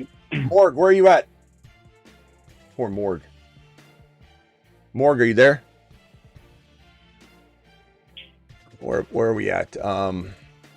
Super chats here. We had this one here from Morg. I'm going to keep that on screen. Morg, hopefully you're here. Let me know when you're here, bro.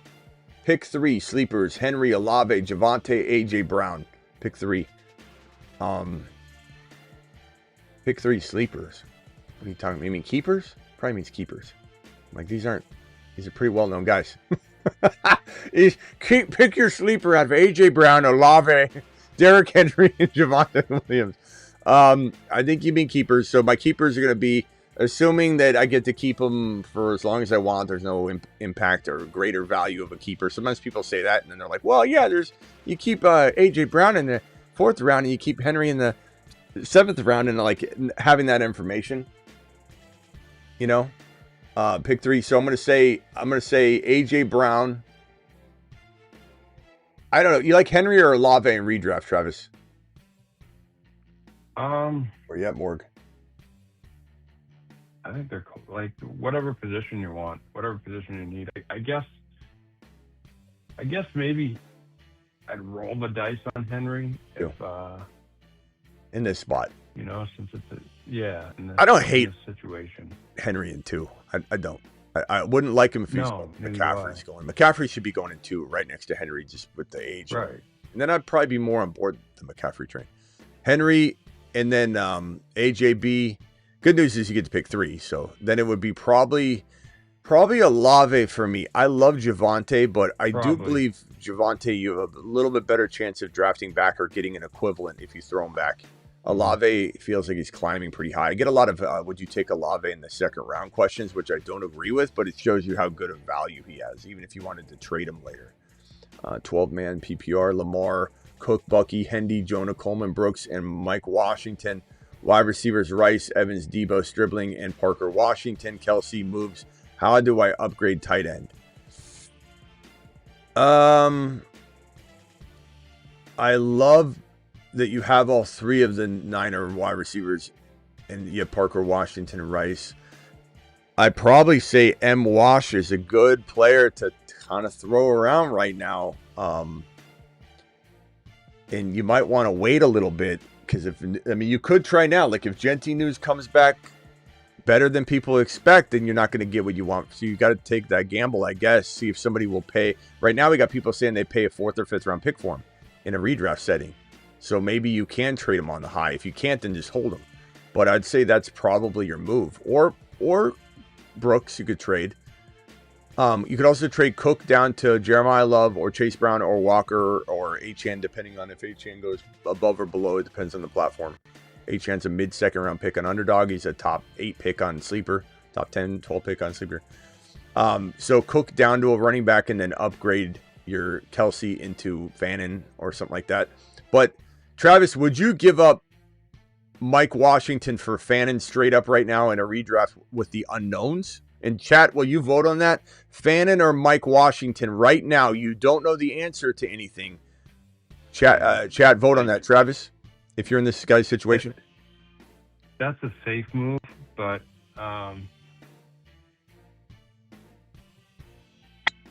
yeah, I guess with his team I would.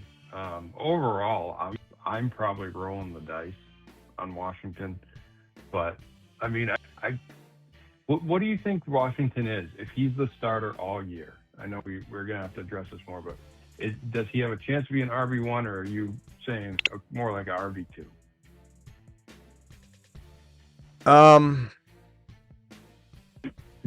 I think he's more of a high-end RB2. Like he feels a little bit. It's a better offense, but a little bit like Judkins, where he might be held back in the PPR game a little bit right now. Yeah, I get like Kenneth Walker was with Kubiak a little bit. I guess I would say this, like passing game. If Washington is breaching 5th round territory, and again, the question is a good one though. Don't think, oh well, Mike Washington, if he's a starter, he's not the starter right now. Right now, it's unknown. So, do you take the Fannin value now, or do you wait, roll the dice? Pretty decent dice roll, unfortunately, that he's going to be worth more. And then if he's worth the 4th or 5th round pick, can you now go get Tyler Warren for Mike Washington? So hard. Good point. Hard to say. I guess I'm with Travis. I'd probably hold on to him and then see. Not to mention you might even get Fannin. You could try and trade Stribling for Fannin. And I know that divides up what you got here, but it's a move. You could try to trade Brooks for Fannin. Throw Kelsey in. Kelsey in any deal for Fannin too. Brooks for Fannin makes some sense too. And Brooks is climbing about 6th round territory. So that's probably what I would do. But you have some good pieces, and you were smart to get Mike Washington so you can make that move. 12-team just draft finished May, ETN, Tootin, JSN, AJB, Devontae Smith, Fannin, bench, Wandell, Cyrus. Okay. What would I do if I was you? I'd probably move Devontae Smith, and I think I'd just try and move Devontae Smith for... Man, I don't want to trade Tootin, JSN, or AJB. I don't want to trade Fannin. I guess I'm just trying to move some bench stuff. I don't even Lloyd. Lloyd might have some value. Lloyd and Devontae Smith for just a tiny upgrade, whether it's an RB or wide. Devontae Smith and Mason. Mm-hmm. You already got Tootin. He would have been one player I would have targeted. I would say, and Devontae Smith has higher value than Tootin or someone like Hendy. So you could literally go trade Devontae Smith for Hendy and upgrade maybe something else. But I think you could probably try and trade Devontae Smith. Devontae Smith's going 3.5 to 3.8. Jeremiah Love's going 3.1, 3.2, 3.3. That's not that far of a stretch. Or Nico Collins or Trey McBride upgrade from Fannin even, or maybe higher. But those are all doable. Morg, where you at, Morg? Where's my boy Morg at? Joined you last year, sent a buy low for Hendy week 6, finished 3rd. Thank you. Triple H and Associates is in the house. Yeah, baby. In a jam, call HHH and Associates. Triple H and Associates. And quadruple J. But unfortunately, Jeanty, oh, God. Quadruple J and Consultants. Did you make a mess on the field? Don't fret. What a nutsack kick. I don't know if we're going to have to take him off the quadruple J. Jeez. That hit hard. That hit hard pressing that button, man. Because you don't, all the Jeanty videos and stuff. Oh, man, it's just disgustingly makes me sick. Jeanty the supervisor. 14-man, 1 keeper, Ibuka or 6th round Olave. Round 4 Ibuka or round 6. Probably 6th round Olave. Yeah. Probably right now. Because 4th round's still so good, so it's Olave, and that 4th round player is going to be better than Buka, and the 6th round player probably. But it doesn't mean I don't want to draft. Not, you can draft Buka back. Yeah, I'm still trying to draft Buka back. I'm not. I just want to make abundantly clear I want to have Buka. Where's Morg at? Morg dropped this and then bailed. Morg, I know this is up for a little bit, so I apologize, but it wasn't that long. So hopefully Morg comes back. There's a lot of moving parts here. Hopefully Morg's okay. Morg, I'll be waiting for you, pal. Right there with the chat on screen. Just need you to maybe even call in, Morg. Travis, overall thoughts, and man, what about Bowers? I haven't got your opinion on Bowers. Bowers certainly goes up in value if Jeanty's gone, but they're still going to run the ball through Washington, and he'll do well. So, some people might overreact to Bowers. Some people might not react at all. I don't really know. I just think that he's probably going to be leaned on more. Yeah, I don't know that it makes me draft him much higher. I mean, a few spots, he was already high, so. But, I think they're still going to run a lot. Washington should be able to handle a pretty heavy workload, and Lob or whatever his name is, he's going to catch passes. So, doesn't change Bowers a ton. I'm taking Mike Washington in every single draft, back to back to back. I'm just sitting there. I just so happen to, let me see if I can even show this on screen here. I just so happened to start all of these drafts like at the same time. So I'm literally on the clock at the 9. Let me just real quick, at the 9 to like 13 pick, 14 pick in like 20, 30 drafts right now. So let me see if I can show this on screen here. Hold on. Let me get my and put it up, and I'll just show you what I'm going to be doing pick after pick after pick. Now, hopefully I didn't run out of those, and because I've been drafting a lot so I'm on the clock in this draft. I'm in round 10. Okay, so round 10, you scroll down, there's Jonah Coleman. I'm going to cue him, but you can see where Mike Washington is going right here. So I'm in round 10 here. I'm just going to swipe Mike Washington. I'm going to go back on the clock in this one in round 9. Now I'm going to be careful not to pass on some value, but it's like Dart, Golden, Worthy, Manungai, Gainwell. Who do I have on the team so far? Love and Bashal Tootin.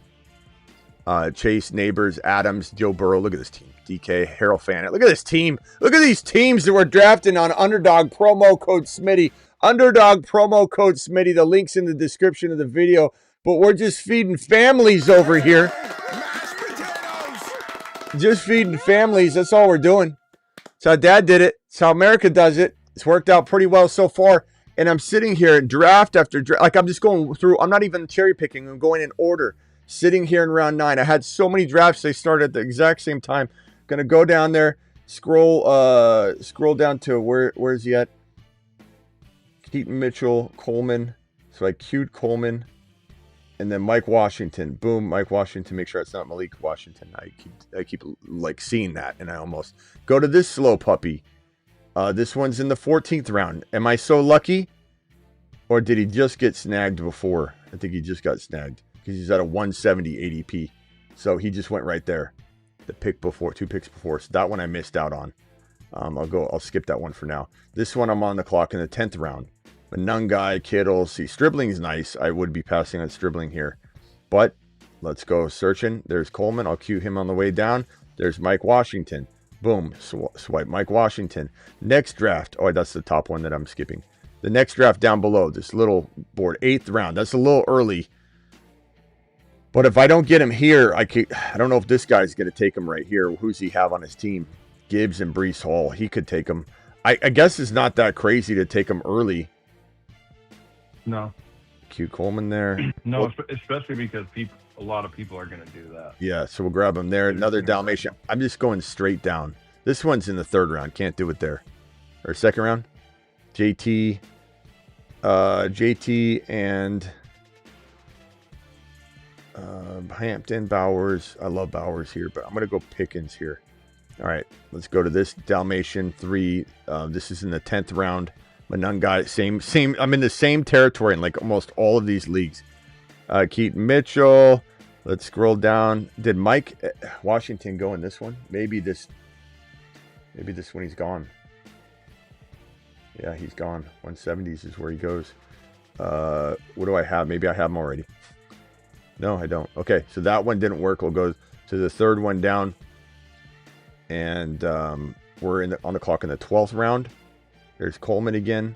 Mike Washington right there. Boom, Mike Washington. Go to this next one, Best Ball Mania. We're on the clock. It is the 11th round. He should be there as well. Now, Debo's there. Malik Willis is there. These are all good picks, so it's not like I'm super excited to not get some of these guys, but I still might get some of them. So scrolling down to running back. I mean, I'm just literally draft after draft just getting Mike Washington. This is the benefit. People say, don't draft early, don't draft early. I'll tell you what, I feel pretty good right now. 2nd round, okay. JT again. JT, AJ Brown, smash. Okay, going to this one with the moons on it. Back-to-back picks at the 9 and 10. I got Gibbs, Love, Tootin, Neighbors, Evans, DK, Drake May. Who do I grab? Let's grab back-to-backs here. Let's grab Fannon's nice. And then probably, I like Stribling. I got a lot of Stribling, though, so I'm going to keep going Mike Washington. I could go Stribling and Mike Washington. Let me cue Coleman on the way down. Mike Washington is one of them. Do I go Fannin, Travis, or Stribling? I got no tight end yet. I got Neighbors, Evans, and DK. Stribling or Fannin? I like Fannin, but let's go Fannin there. Okay, let's go to the next one. Dalmatian on the clock. Okay, this one's in the second round. So Gibbs and McBride and probably Rice, Olave, Nico. Man, Olave's climbing 26 ADP. yeah. Should I go Rice and Love, or Rice and McBride, or Nico and Rice, or Nico Olave, Rice, Olave, McBride, Olave, McBride, Nico? What do you like? I like you have a running back. Olave and Rice, or Olave and McBride. Let's go. What do I do? Let's go Rice and McBride. Such a good draft slot to have. Okay, and then we'll go to this next one. I'm not going to do all of them, but just showing you guys. 14th round. Am I so lucky? No. It looks like he just got taken. Okay, so that one didn't work. But, I'm literally getting him in almost all these drafts. 10th round.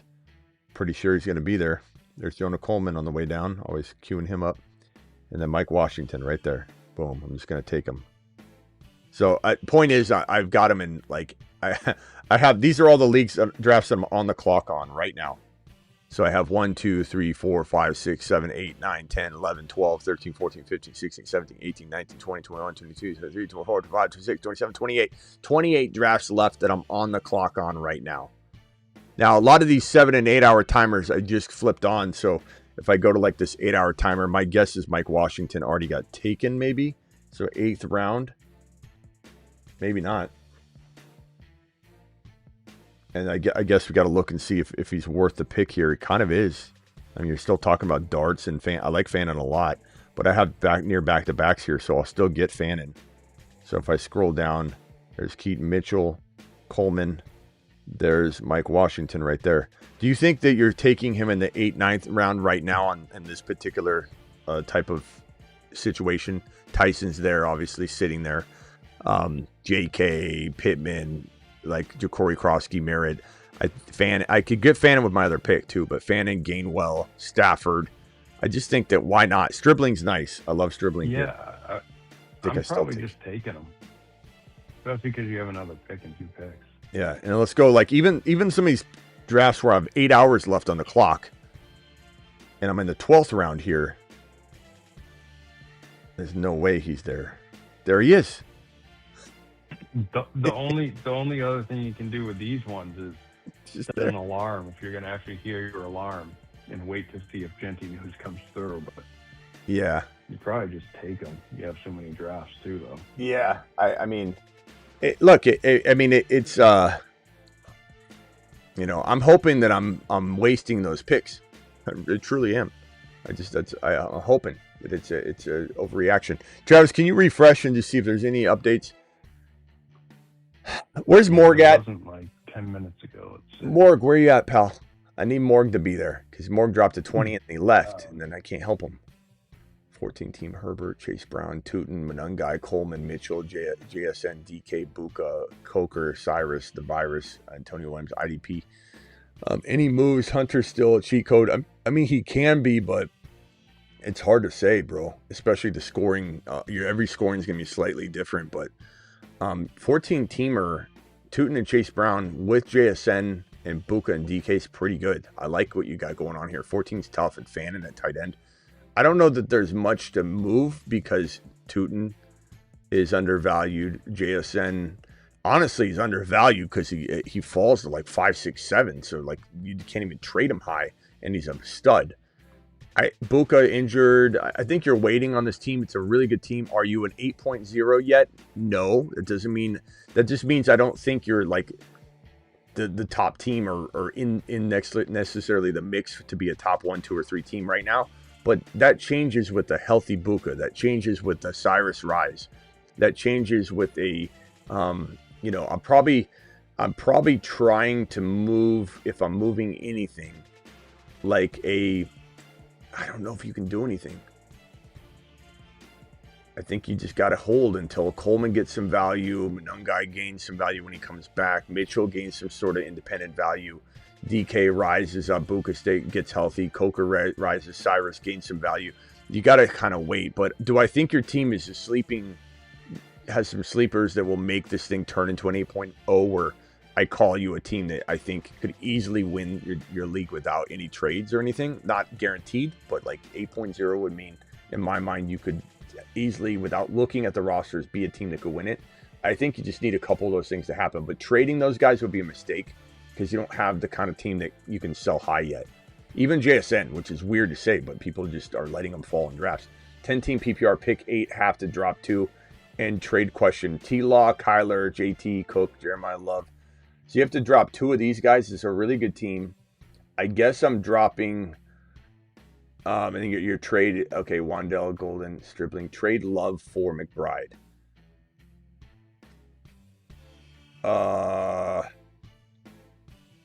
You have Fannin, though.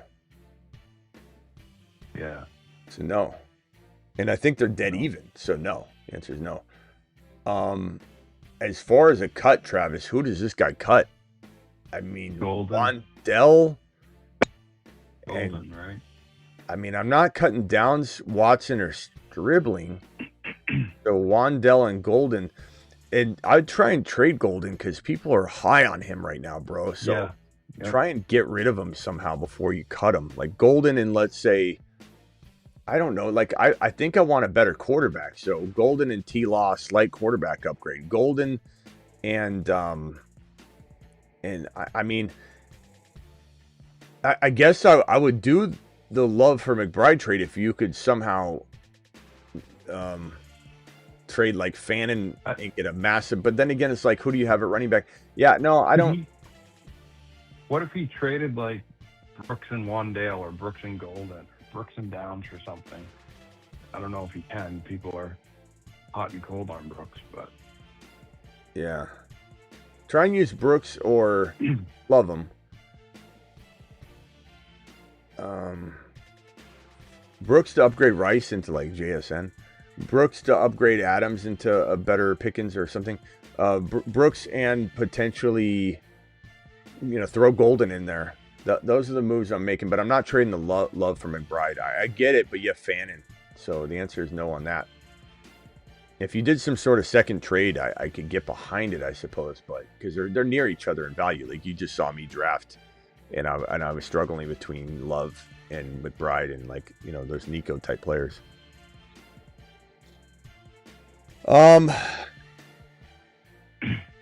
Anything else, Travis? A few things. So it came through. Monken said he's naming the starting quarterback for the Browns tomorrow. It's got to be interesting. It's got to be Watson just to give Shedeur. I think it will be. Yeah, just give Shedeur no looking over his shoulder. We got 4,000 people in the building right now. By the way, we got a good 600 to 800 on and off of YouTube. If you're watching on X right now, we have 3,000 people on X right now. Follow on the YouTube channel so you don't miss any shows because I'm not always live on X. I've been going live lately just to get people, in the know as to where to find the channel. But go to YouTube, The Fantasy Football Show. I go live whenever big news breaks. We've been live for 2 hours and 23 minutes on this Jeanty news. So you're not going to find anybody out there that's going live and doing it like we do. So when news breaks, we go live. We go live and we talk for 2 hours and 23 minutes. And then I'm also live at 8 p.m. Eastern almost every single Monday through Friday. And I'm live almost every single night of the year at midnight Eastern. I don't think I've missed a midnight show Eastern since it's been 6 months at least. that we've gone straight without a missed midnight show. Yep. Someone was asking for your quick opinion on Cam Ward and Tate in Dynasty. Where's Morgan? Cam Ward and Tate on Dynasty? I don't know. I guess first I want to say, Morg, where are you at, Morg? Speak up. If you see Morg, let me know. Morg. Yeah, well. Morg, I appreciate you. I would say Ward and Tate I like, but I'm a little bit apprehensive about what we've seen so far out of Ward, but I would also say that this is what a guy like Ben Johnson and Dable, they do to their quarterback. They tax him, they throw everything at him, they find out their pressure points and their weaknesses, and then in the season they dial those things back that tripped him up. And I think that's probably what is happening more than anything, but there have been a lot of inconsistent reports on Ward and all that, but I just think that Tate looks so good when the ball is thrown in his direction. He pulls down everything. He's Chris Carter 2.0. It just depends on what we're talking about. I like him, but like where? I don't know. Would I rather have, I don't know, Nico Collins over Tate? I mean, there's pros and cons to that, If you're in win now mode, I still think Nico's got top 7 to 12 upside.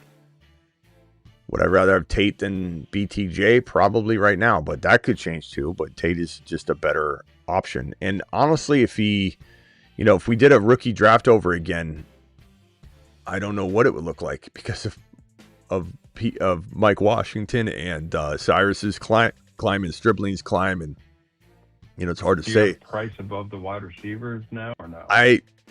Depending on what I need to do with my team, maybe, it'd be Love, and it's either Tate or Price, but how close are Stribling, Cyrus Sound, and Mike Washington now, and are people overvaluing Mike Washington in that kind of setting because they think Jeanty's like if Jeanty was to torn his ACL, he'll be back and it's his job, Mike Washington's not taking his job. Anybody that thinks that doesn't even know football at all.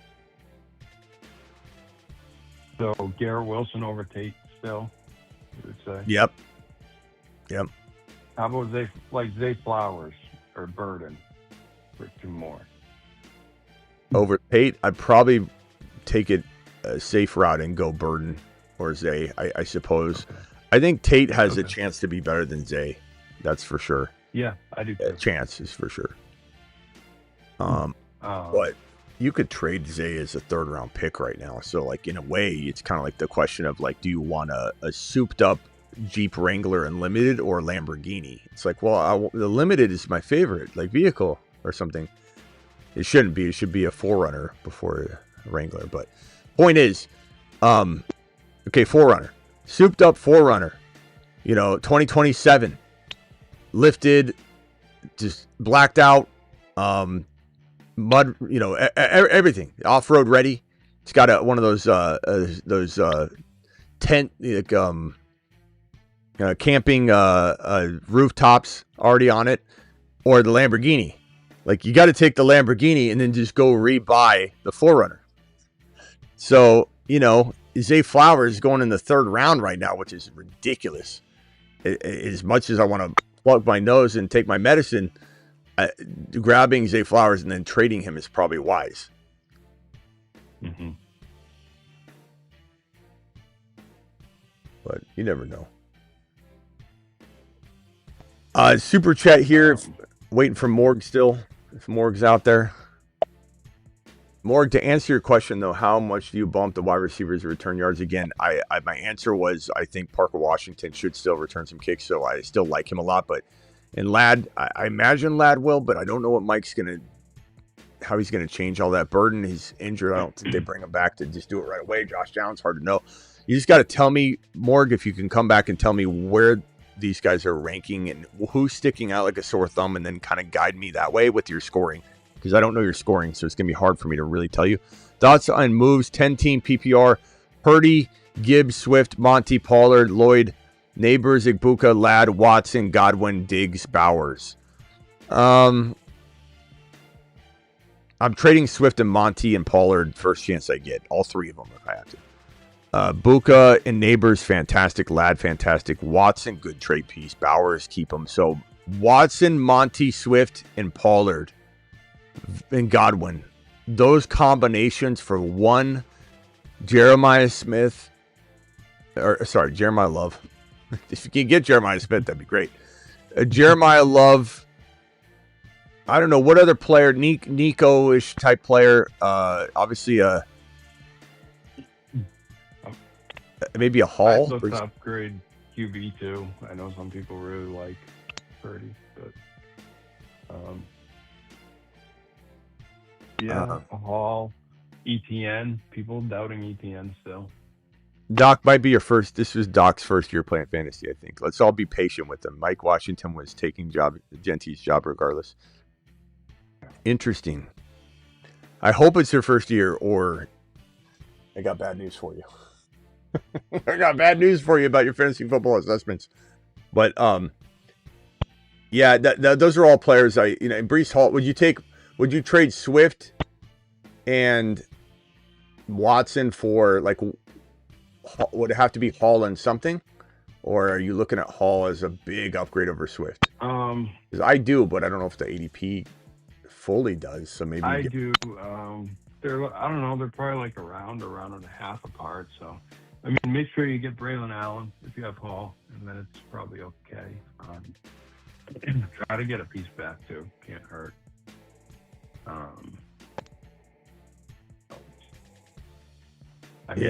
Kick the tires on guys like Kenneth Walker. Derrick Henry, depending on what you can get for, you might not get him, but yeah, Jeremiah Love, Kenneth Walker, Breece Hall, ETN. Yeah. He might be able to give up, like, did you say it, Watson? Yeah, Christian Watson and Pollard for Hendy, like something like that. If someone's doubting Hendy, I'd trade Watson, Swift, and Monty for Jeremiah Love. You can probably get something thrown in. Just try and go as high as you can. But Rag, that's an easy call. You have so many players to couple together to make that kind of move. So that's easy. That's the only move you need to make, but it's the clear direction to take it. While we wait for Morg. Morg. He left. You have time for a quick trade question? Yeah. Someone's asking about Jeanty. So it's Dynasty. They were wondering if they should trade Jeanty and 228 first, which they believe will be late first. But you could even say mid since it's 28. Jeanty and 2 mid to late 28 first. For JSN and Scat. And just for context, they have Jeanty and Cook are their best running backs. Neighbors, London, Rice, and T. Higgins they have at wide receiver.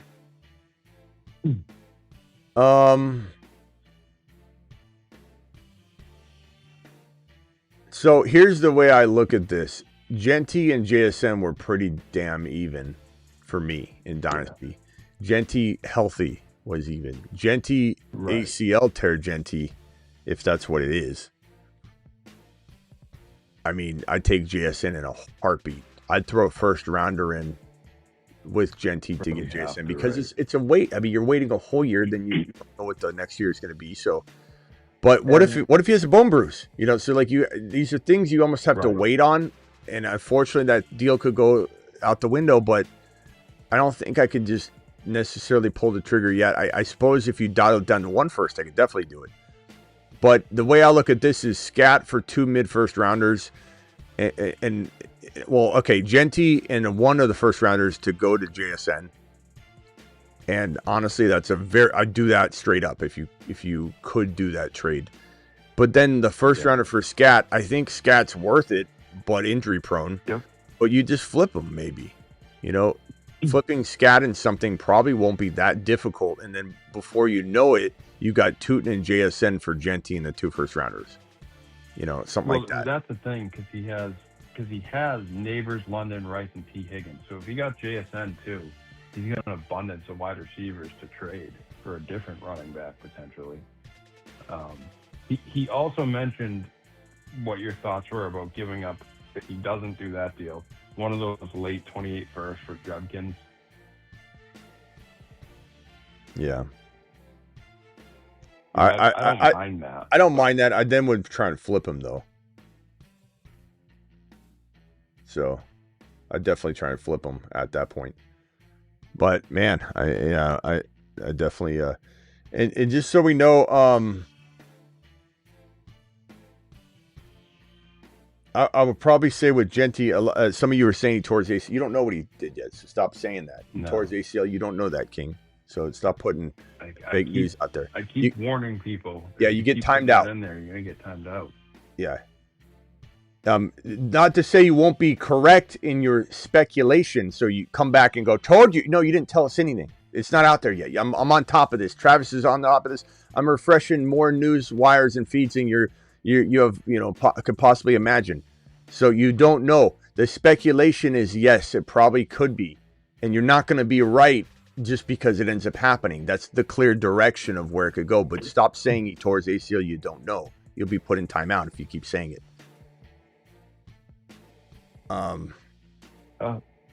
The Niners just traded Zamir White to the Saints for a veteran linebacker, Deion Jones.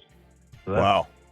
That's probably because Jordan James came back to practice too, on top of CMC, and so I guess that's a good sign if you're reading into it. But, yeah. Or they just didn't like Zamir White, and the Saints wanted depth. Yeah. Kamara hurt.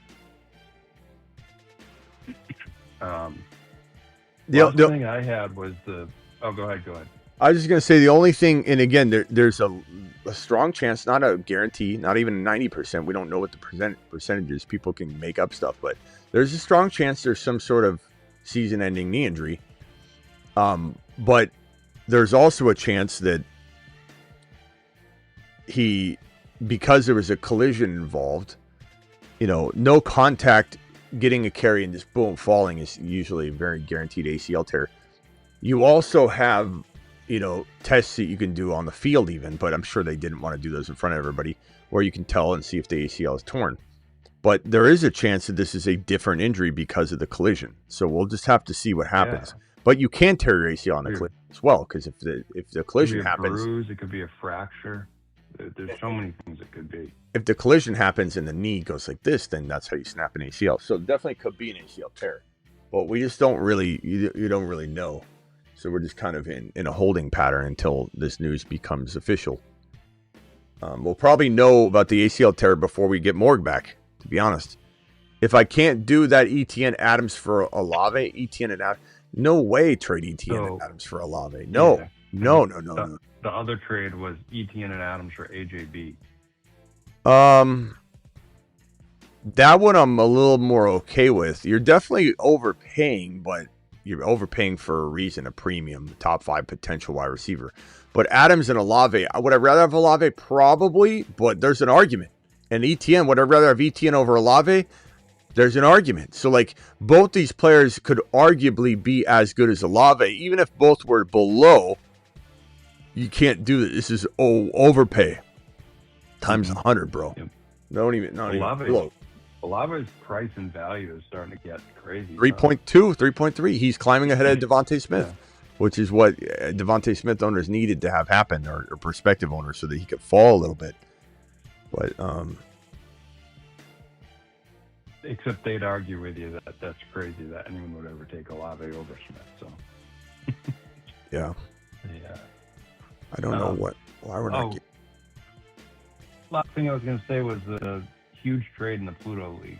Was it Pluto or Moonman? Yeah, Pluto. The monster trade. Yeah. Real quickly, let me just as we talked about on this Zamir White trade, I'll just put it up on screen for everybody. But it was Saints get Zamir White. Deion Jones goes to the Niners. I don't know how you even get something at all for Zamir White. That's wild. The Niners are very good about doing for 5 days. They just picked him up. That's like picking up somebody off the waiver wire and trading him the next day in your fantasy league. The Niners, smoke and mirrors. So there you go. I don't even care if it was a ball boy. It was a good move. Yeah. All right, hit me with the trade that happened. Let's vote on this trade, ladies and gentlemen. We got 700 of you in the YouTube environment. Please hit that thumb up button, and more importantly, subscribe, because this channel goes live whenever big news breaks. And we go live at midnight Eastern almost every single night. And I go live almost every single Monday through Friday, 8 p.m. Eastern. And on that note, I'm going live at midnight tonight. Like, this is not the final show of the night. I'm going live at midnight tonight. We're going to end this show in a little bit and then get out of here. But please subscribe so you're alerted to when we go live. Go ahead and hit me with the trade, Travis. All right. So Spencer gave up. Well, you want me to tell you what each team got or gave up? I don't know. I'll just tell you the two sides. One side was Jamar Chase, Ibuka, Gadsden, Worthy, and Jordan James.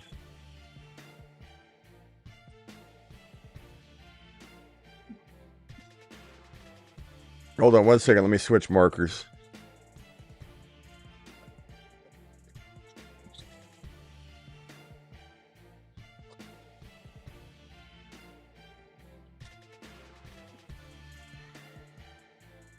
Okay, and then the other side of the trade? JSN, BTJ, Okonkwo, Michael Wilson, and Blake Corum. And that top trade had Jordan James as well. Yeah. I mean, Chase is the best player in the deal. I love JSM, but he is a step down. And Buka over BTJ all day. Gadsden Okonkwo can be argued. Michael Wilson's nice, but like who? I think this Chase side won. I don't know why the Chase side did that. I think it won. I don't think it's crazy on either side, but I don't know why they did it because we just drafted last night. Yeah, I don't know why. I don't know why you would trade Chase Buka. Instead of JSN. I'd say who's the one that got the Chase side? Spencer got Chase. And who gave up? And Healing was the other side. I don't know Healing. I don't know why. I don't know why you traded Chase away. I love JSN though. But give me Buka and Chase, Jamar Chase. I don't know. I just don't understand the trade, like after draft trades where people will like they take a guy at 3 or last night the James Cook trade and then trade him for a 5th rounder. Like I'm fine with trading right after the draft, but oh, you know what? Was Healing? Healing was one of the auto draft teams, wasn't it? Or was that the other league? I don't think he. No, that was Moonman. Sorry. Yeah, that was Moonman. Yeah. And I'm still refreshing on the Jeanty stuff. There's still nothing. Yeah, I'm still trying to look. Yeah, every 5 minutes I have been. We'll probably get news and then we'll be back live on this one. So again, if anybody's watching, please come back. Travis, anything else? It'll probably be like. No, it'll probably be like always. We'll get off the line and in 10 minutes the news will come. Yeah, it'll come back. All right. Thank you, Travis. Not, back at midnight or close to it, whatever. Yeah. Graveyard show. Yeah, we'll be back for All Graveyard. Right. See you then, Smitty. Later, bro. Thanks. Hayden Smith is watching another. Gadsden is gonna be trashed this year, said somebody else. Yeah, I don't care what they say. I mean, Gadsden's got a chance to fail, but he has a chance to explode as well. Thank you all for the super chats. Let me get these last ones out of the way here. Tig, I think I answered this one already. AJB, I have AJB, James Cook, Love, Brooks, Rice, Watson, Stribling. I think Adams and ETN for AJB. I think it's doable in a 10-man league or where there's plentiful amount of stuff on the wire. But I think you are kind of overpaying, but it might be worth it. JT, Cook, Love, and to get Rice and AJB, the surplus might benefit you. But do not do that other trade. But I don't mind that. Morg, if you're out there, let me know, Morg. Appreciate you. I've got your message sitting right here. You dropped a $20 super chat and then you kind of left. Shout out to Smitty for being alive 24/7 and providing great content. It's a year of the Buffalo Bills. Finally, it might be, my boy. Our Buffalo Bills will win it. I don't know if you know that I'm actually a Bills fan more than a Cardinals fan because I live in Arizona, but family ties all the way back to the Buffalo days. So 12 team PPR league, 1 QB, 2 wide receiver, 2 running back, 1 tight end, 1 flex. I have the 1.7, but I can trade out. Would you or stay put? What would you give to try and get in return? So you have the 12 team PPR league one. I have the 1.7, but can trade out. What would I give up to trade out? Like to swap entire draft orders? I don't know. I would say, 1.7 is nice because if you get JSN, you get that running back, or you get Pickens or AJ Brown with a JT or something. It's a nice pick. But do I want Gibbs? Yes. Do I give up like a 5th rounder or something? But I'm not giving up like a 2nd or 3rd rounder to move my entire order because you still can win from that 1.7. I think you kind of need to give me an example of what you might trade before I can truly give you a sign off on it, because I don't know what it is you would be giving up. I don't think I'm giving up anything crazy, like I said, a 2nd or a 3rd or a 4th round pick to do any kind of pick swap. But give me an example, and I'll tell you whether I would do it or not, of what you guys typically do in those scenarios. Dynasty, Cook and JT for Gibbs and ETN. I would take Gibbs and ETN pretty easily, honestly. Yeah, not even close overcome. Not even close, my boy. Gibbs is LT, vintage LT this year. Who wins this trade? Nico for Jaden Daniels? I mean, if it's a 1 QB, Nico, because Jaden Daniels goes like in the 5th or 6th round, depending on your format. If it's a super flex, Jaden Daniels crushes Nico. So you got to get more. You can't go trading for a quarterback that goes like in the later rounds.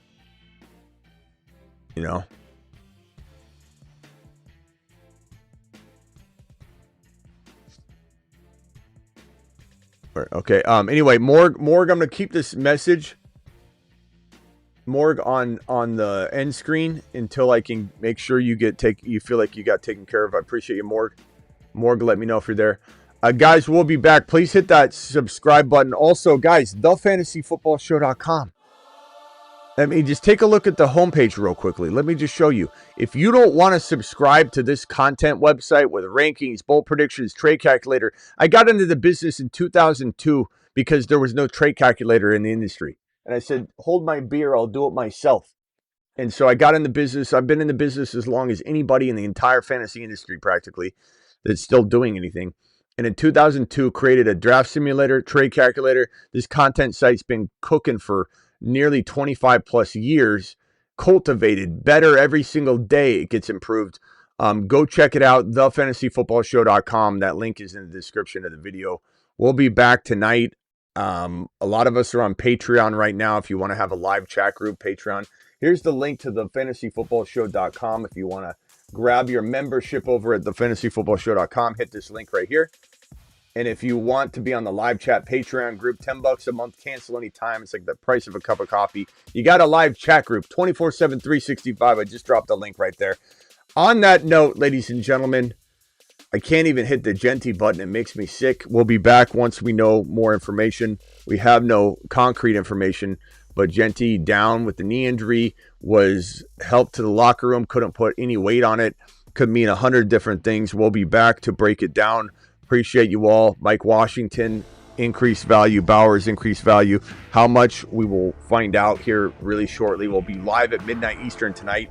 So if you're watching right now, punch that like button. Subscribe if you're new on the YouTube channel. All 3,000 of you watching on Twitter, please get on over to the Fantasy Football Show on YouTube and subscribe so you don't miss breaking news live streams. I go live when big news breaks.